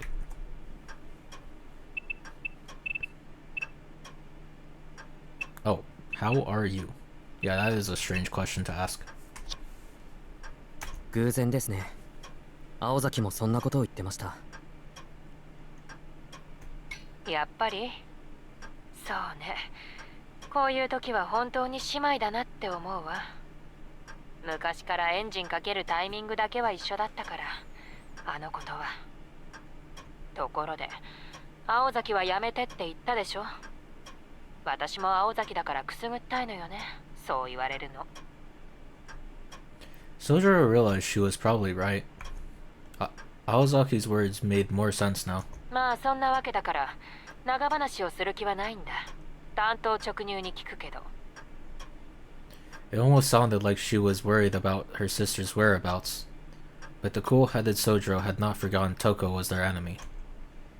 Keeping Aoko and Alice in mind, he decided to be evasive. さあ、なんて答えてほしいんですか、トウコさんとしては。The question shifted the tone of the conversation drastically. Sojiro could hear Toko muttering to herself in annoyance. Sojiro was proving more quick-witted than she had anticipated. A change of tact was required. そうね。君には何も答えてほしくないっていうのが正解かな。第一印象で君を無視するのは良くない気がしてたけど、やっぱり私は宗十郎君を手にかけたくはないみたい。君はこのまま無関係でいてちょうだいね。Her warning came from the heart. Sojiro responded flatly, once again, not giving any sign either way. It seems she wanted him to stay out of this too. Even Sojiro could tell the girls were being kind in their own way. But who asked for their kindness? じゃあ、さよならね。私は君が思ってるほど暇じゃないから。でも、最後に一つだけ。君を試すようで悪いんだけど、伝えておかないと一生恨まれそうだし。なんで、そうならないように、責任の半分を君に押し付けちゃおうかな。I'll just have to... Toko giggled. A laugh to show she had him in the palm of her hand from the beginning. さっきクオンジさんに会ってきたの。彼女から電話があったでしょ。Her tone had not changed. She sounded as cordial as before. Even so, as soon as Sojiro heard Alice's name, a chill ran up his spine. 彼女今ひどい状態なんだ。満足に歩けないどころか体中の刻印が活性化して破裂寸前。宗十郎くんが骨折の痛みを知ってるならうまい例えようがあるんだけどね。まあともかくだ。いつ気を失ってもおかしくない状態なんだけど、 Save her. 災難なことに怖い野犬に囲まれてるみたいなの。個人的な意見だけど、10分もあれば骨しか残らない結末になるでしょうね。 She spoke as if she was telling a joke. If it was a joke, it was in bad taste. However, Sojiro knew this was anything but. She was telling the truth. He had not heard of dogs attacking anyone in town, but the noise he heard while on the phone with Alice suddenly made sense. Oh, so that phone call earlier was after the fight. It was just okay. Okay.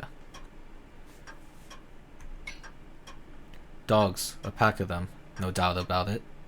They were surrounding their prey. Why had he not cottoned on? What? Cottoned on? You can't be serious. How did they even mess that up? Why had he not cottoned on sooner? Oh wait, that is an actual. Wait, that is not a typo. What? I have never seen cottoned. To finally grasp, realize, or understand a fact or situation. I have what? Wait, why would you not just use why had he not caught on sooner? Like what the fuck? Those two words are too similar. It's actually just like he had not cottoned on sooner. Squeezing the receiver in his hand, Sojiro cursed himself. Alice had been calling for help. Even when backed into a corner, she had not wanted to involve Sojiro.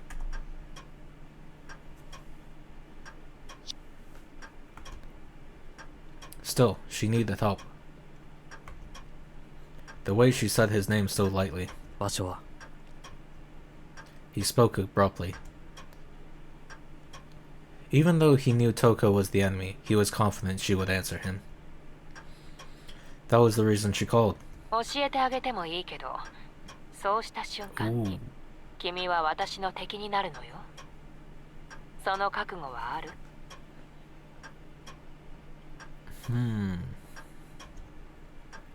Sojiro realized what was happening. He was being tested. By ignoring Alice, he would be confirming that he did not want to get involved. But if he decided to save her... それで場所は Sojiro ignored Toko's question. Of course he was not prepared to become her enemy, but he was even less prepared to let Alice die. He had lost his ability to think sensibly, not that he was particularly good about that to begin with. Still, he would not waste any time in deliberation. He would simply go with his instincts. It was one of the few times he had felt pride since coming down from the mountains. そう。ちょっと残念だな。私は本当に君が気に入ってたのに。まあ、こうなることは分かってたけどね。場所はヤシロギの森林公園。受話器の下に地図があるでしょ。この前帰りがけにしおりを挟んでおいたから、それを参考にすること。繰り返すようだけど、10分持てば幸運。その後は1分ごとに奇跡の価値が上がるような状況よ。 How fast can Sojiro run? That is the question. As he listened, Sojiro's expression turned to one of irritation. Misaki and Yashirogi were one station apart. How long would it take to get to the station from the mansion? Usually just under 12 minutes. By the time he got off the train at Yashirogi, nearly 30 minutes would have passed. 地図の上じゃ近いのに、区画整理された交通手段は不便よね。けど、急げば最終の電車には間に合うわ。Damn, she こ actually こ just で諦め outplayed た方 him. が賢明だけど、君はもう私の敵だから。He became her enemy, but he can't even save Alice. どっちにしたって、後悔のないようにね。The line went dead. Sojiro, not Toko, had hung up on the phone. He memorized the map and then made for the door. With no time to grab his coat, he ran out into the snowy winter night with the clothes he had on. All that remained in the hall was the discarded map. It showed Misaki City. It was about 10 miles from the mansion to the nature park.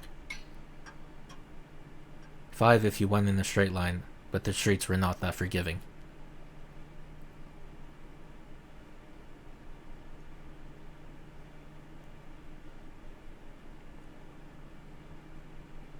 So he has to run 5 miles in 10 minutes. Interesting. 4 inches on the map, but so much farther in reality. For the first time, Sojiro cursed the town.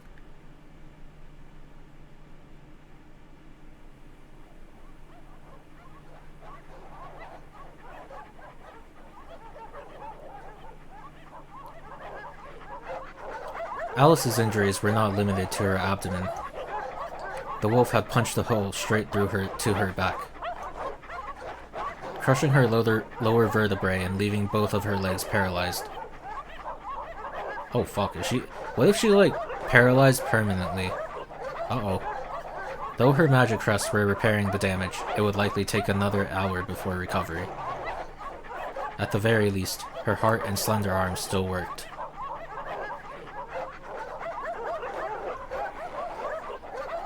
Although, after crawling along the ground to the phone booth, those too were failing her. As the crust healed her wounds, a searing heat ran through her body that threatened to overwhelm her. It was as if her body was no longer her own, like she was transforming into another creature. The poison throbbing through her open wounds hurt emotionally more than physically. She was used to pain, but she could not accept this disquieting feeling. Not that she had any intention to. The moment she did it would be her last.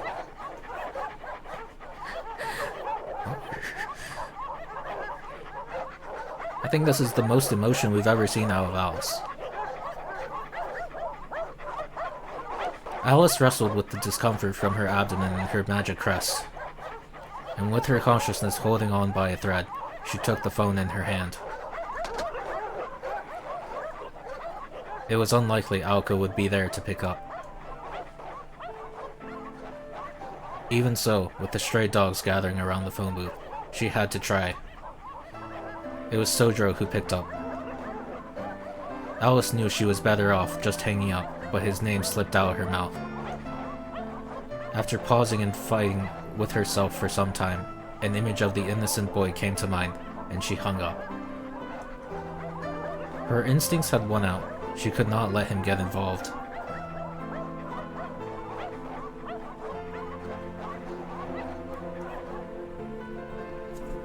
Oh well, it's too late for that. And not just because he was an innocent bystander, it was more than that. To Alice, Sojiro appeared that day because he was merely in the wrong place at the wrong time. Only the lightest of breaths passed her lips. Above her, the moon began to blur.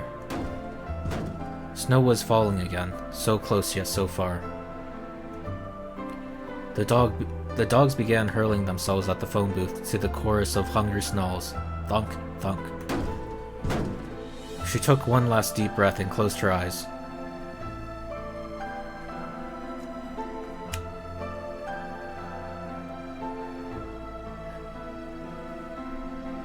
Glass. An unusual material for a coffin.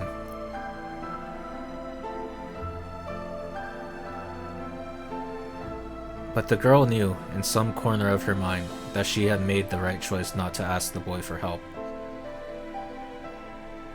But he started helping anyways.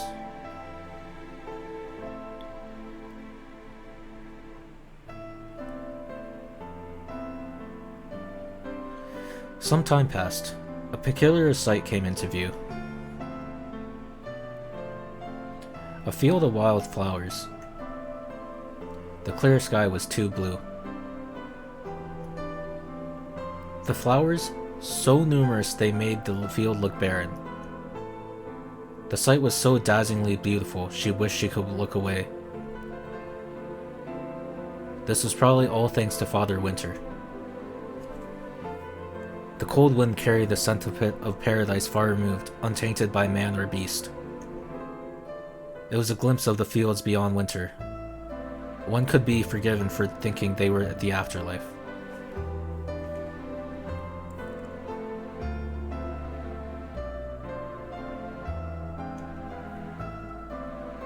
Come to think of it, she remembered how funerals were sad, yet always beautiful. She cried. She made an incongruous whine, a sound of life. Her breathing was strained and erratic. Hollow and useless was the heart that she once used to fend off pain. It was as though she was in the space between disconnected body and mind. A crying woman and a silent child. High was the sky, deep was the forest, unmoving were the people. No footsteps or voices of salvation came.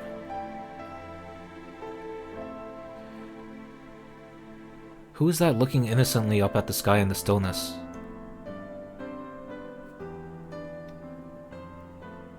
What the fuck?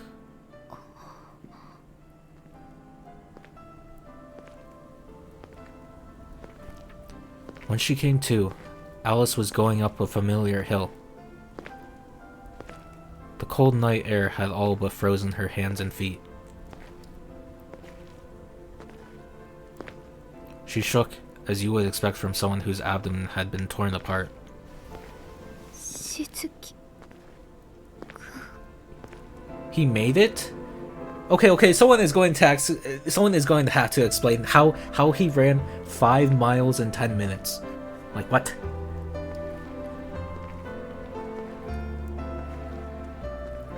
She could barely comprehend that she was being carried slowly up Shiro Inuzuka. Sojiro had Alice on his back and was silently ascending the slope.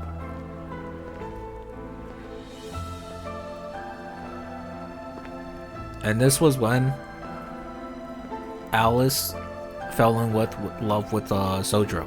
Yes. That's my headcanon.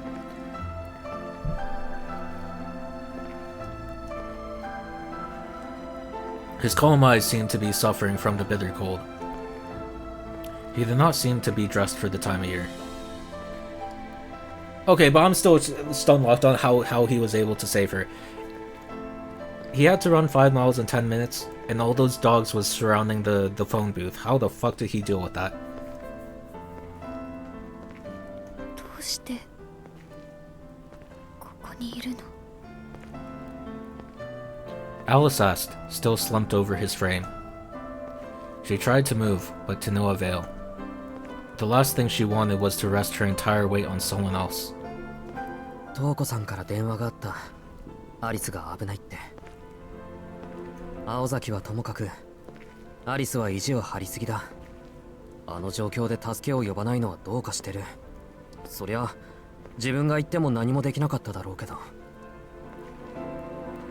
Sojiro spoke with a scolding tone, his eyes kept firmly ahead. His words were directed at himself rather than the girl on his back. しずきくんは関係ないもの。だろうね。けど、これで関係はできた。館に着いたら話してもらうぞ。Sojiro focused on climbing the hill. The slope would get steeper from here to the mansion. The thought of Sojiro climbing the steep hill with her on his back surprised Alice. 降りるわ。もう大丈夫だから。お腹をむき出してかい？この方が少しは暖かいよ。それに、アリスは薪より軽い。山じゃこの程度は朝飯前だから気にしないでくれ。息が上がっているのは公園まで急いだからだし。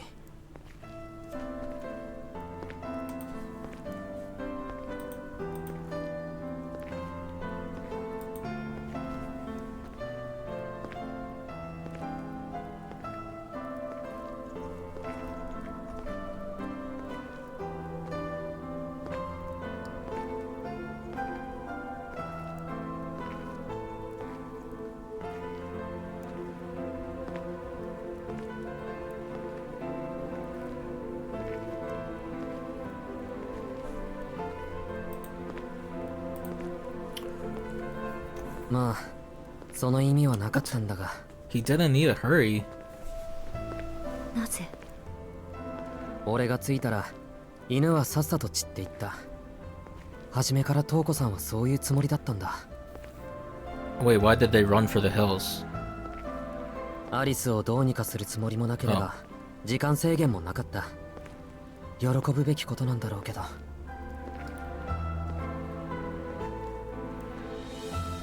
I mean, I guess that makes sense because, like, if she actually wanted to kill her, Toko would have just done it. So,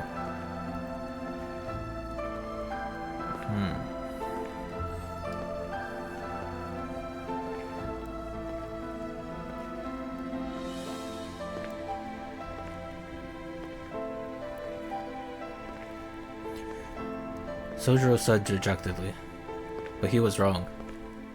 While Toko did not want to kill Alice per se, she would not have cared if she had died. At least that was the way Alice saw it. She did not know how long it took Sojiro to get to the park, but if he had not come, the phone booth would have collapsed and she would be dead.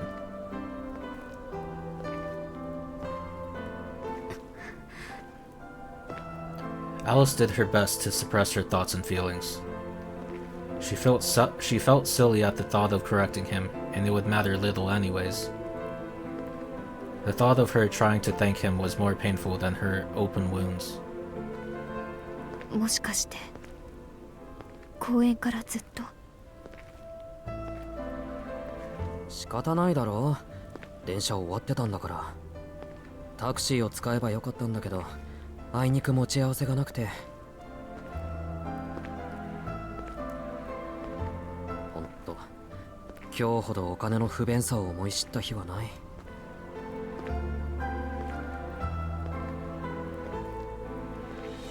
For the first time today, Sojiro let out a sigh.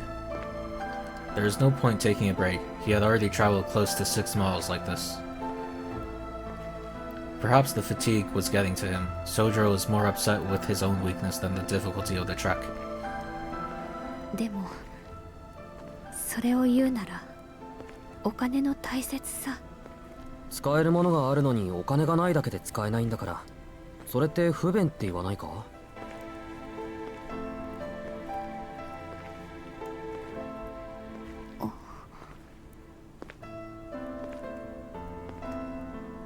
The innocence of his question made Alice briefly forget her pain. She, too, felt distant from the real world. But compared to the boy carrying her, she felt like a regular citizen. 何かあなたらしいわ。 Alice smiled to herself. As Alice rested her head, something soft touched her cheek. The collar Aoko had given him. 館に着いたら着替えるんだ。お腹の血も拭って、落ち着いたら今で話そう。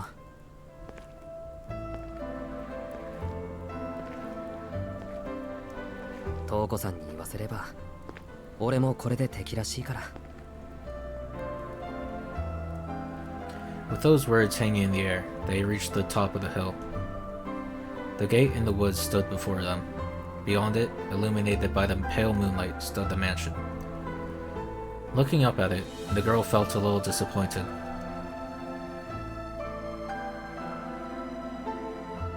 A natural reaction yet.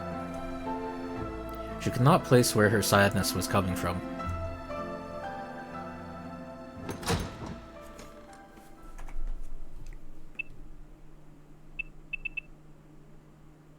Why was she disappointed?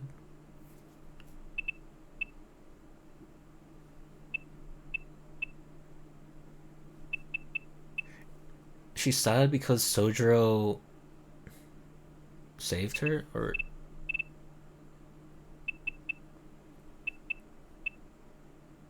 because Sojiro's Toko's enemy now? Is that why she's sad?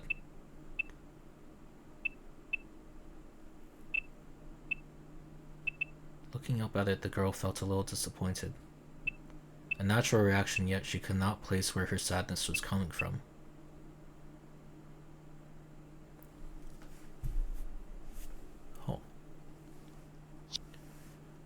Once they entered the mansion, Alice slid off Sojiro's back and walked toward the West Wing. The West Wing was her domain. However, after only a few steps, she collapsed to the floor. アリス Sojiro rushed over to her, but she raised her hand. Her gesture told him he was not to come any closer. He stopped in his tracks, a concerned look on his face. Her pale skin gleamed with sweat. Her expression uncharacteristically strained. 平気。部屋に戻るぐらいの力は戻ったわ。服を繕ってくるから、あなたはここにいて、すぐに戻ってくるから。そうしたら。The pained look in Alice's eyes told Sojiro they would talk later. He knew he could not stop her. Sojiro reminded himself that she was the one in pain, not him. それじゃあ戻ってきたら話を聞かせてくれ。 Alice took a deep breath before slowly disappearing down the corridor.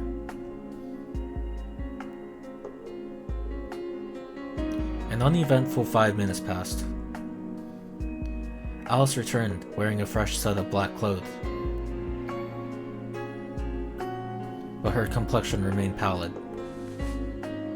With a small sigh, she carefully leaned against a pillar in the foyer and slid down it until she was sitting. アリス、傷が痛むなら無理せず横になった方がいい。 Sojiro sat across from her on the cold floor. 傷はもう痛まないわ。横になる必要もない。 Still seems like she's in pain. この体の異常は Oh. 七かまどを飲まされたせいだから。どうあっても治らないもの。じゃあせめて毛布とか。いいから気遣いはしないで。ここなら寒さも関係ないから。 She seemed to be telling the truth. Sojiro remembered Aoko telling him that as long as Alice is inside the mansion, she would be comfortable. あったかいのならいい。それで七かまどっていうのは。薬草の一種よ。7回かまどで焼いても燃え残ることから付けられた名前で、紅葉は魔除け。普通の人には良くない程度だけど、私や青子には少し厄介ね。体内での魔力生成そのものに抵抗されてしまうから手の打ちようがない。毒と思っていいのか。いえ、本来は薬草よ。今は傷を治すために魔力を使っているから苦しいけど、傷が完治すればおとなしくなるわ。魔術さえ使わなければ七かまども反応しないから。単純な話、七かまどを消化するまで私は役には立たないだけ。 Alice paused. She decided not to say how many days that would take. 別にしずきくんが心配することじゃないわ。こんなの血が流れる程度の痛みだから。 She worked hard to keep her tone calm. Aoko had barely blinked when she was stuck in the back, so mages must have an unusually high pain threshold. Sojiro was surprised and bewildered by what she said.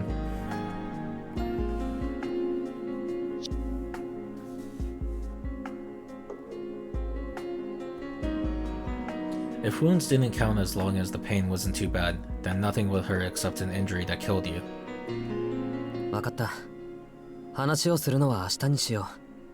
今日はとにかく体を休めてほしい。明日になっても私の容体は変わらないけど。いいんだ、それでも。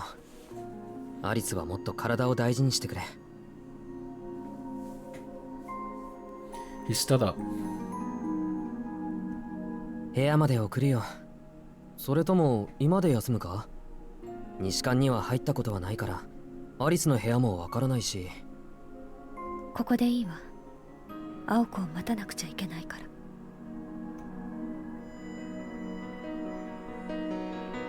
ら。Alice looked up at the skylight. The moonlight illuminated her pained face. The foyer looked like it belonged to a rundown castle, Only the moon and Alice seemed more vivid than reality. Where did her strength come from? Sojiro stared at her.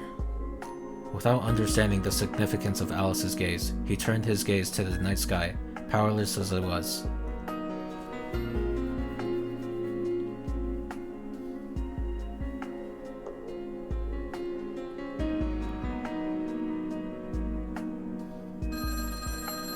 For the third time that night, the silence was broken by the sound of the phone ringing.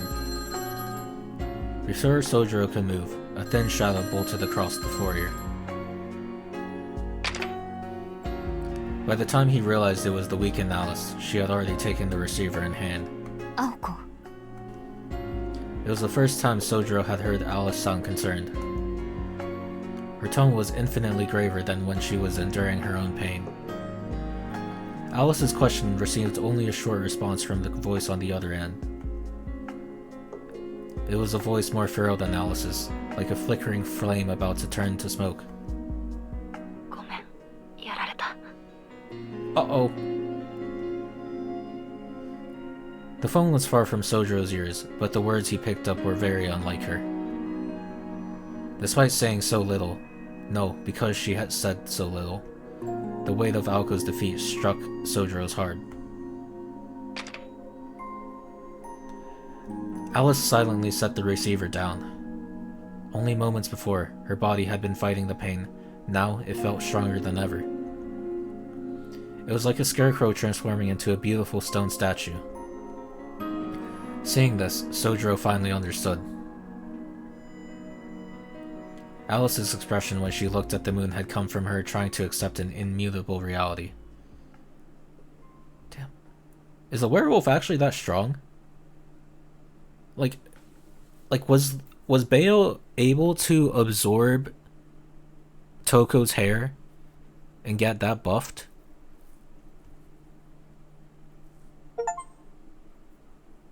Wow, that was a crazy chapter.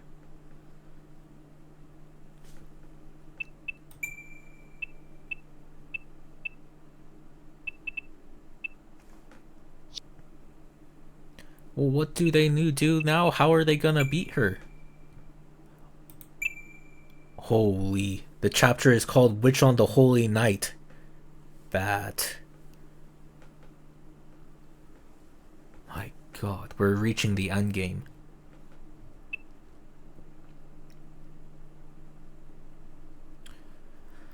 I'm trying to think of any like loose ends in the plot that like still aren't addressed yet, but I think we're really reaching the climax. Besides like that one chapter I was talking about at the beginning with that abandoned school that Kinomi went to check out. Yeah, I can't think of anything else. It's actually wrapping up really well. It's just a question of how they're gonna defeat Toko, considering Alice is out of commission and now Aoko got defeated as well. What the fuck are they gonna do? Check the Weebs channel. What is this?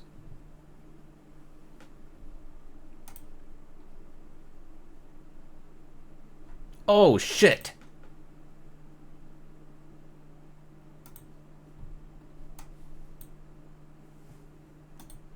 Wait.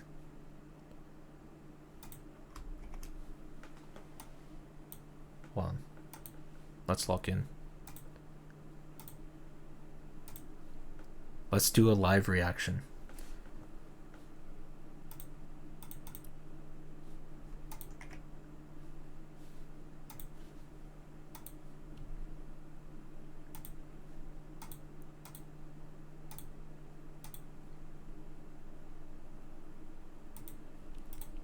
Alright, let's see what this is. Wait, does it have subtitles? Nope. Oh well, we don't need subtitles. We can understand Japanese just fine. Yeah, that was a good chapter though, I will say. Like, once again, I didn't like I found it much more engaging after the ploy fight Like once Bayo showed up, I locked the fuck in. I don't know. Because there are actual stakes once he showed up. Like honestly, I actually felt like Alice might have died. That would be a crazy way to take the plot, but honestly, there was a chance.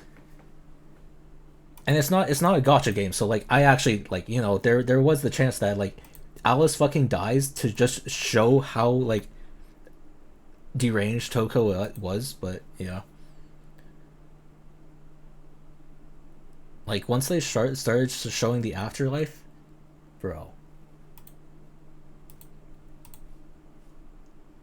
Right, it's time to react.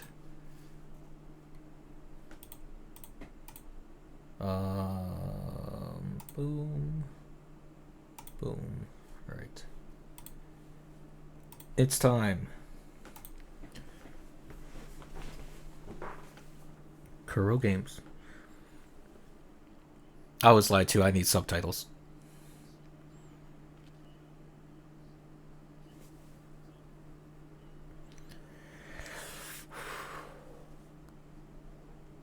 Oh my god.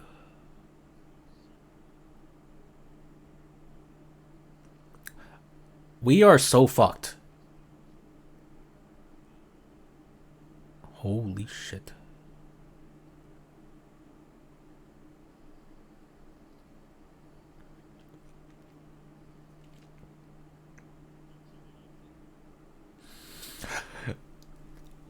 What the? If this is in release order, a male. We're saved. There's a male. Oh fuck.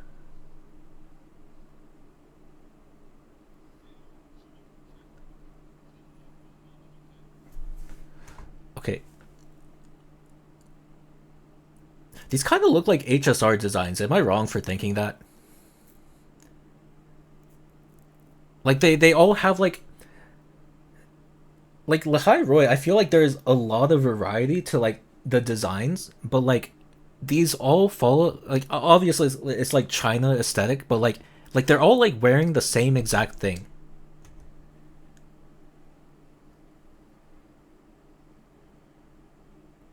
Who is this? Another red hair, red eyes, white hair girl. Holy fuck. Oh, she's kind of a baddie though. Yo, she's kind of a baddie.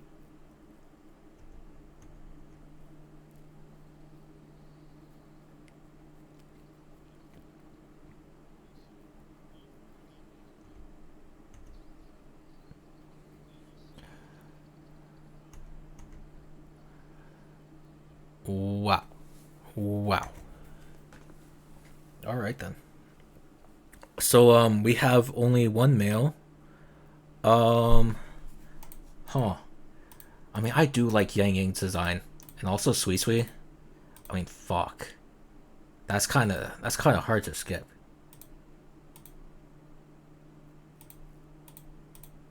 Oh fuck. What about this girl?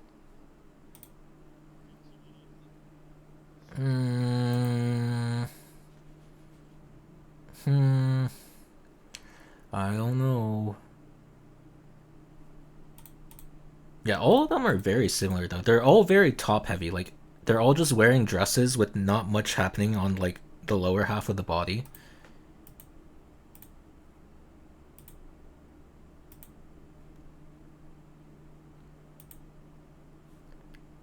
I feel like they are very like the detached sleeves and the all the asymmetry, like it is so HSR coded, this design.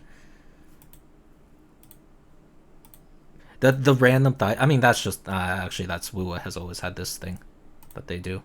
The thigh band.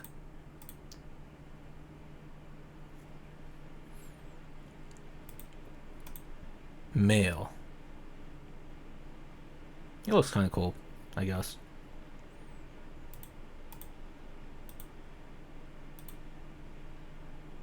But like once again, it has the detached sleeves, the frilly dress. Hmm.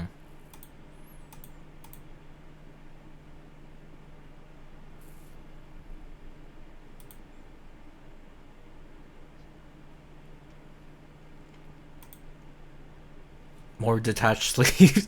Every design has detached sleeves, man. What the fuck?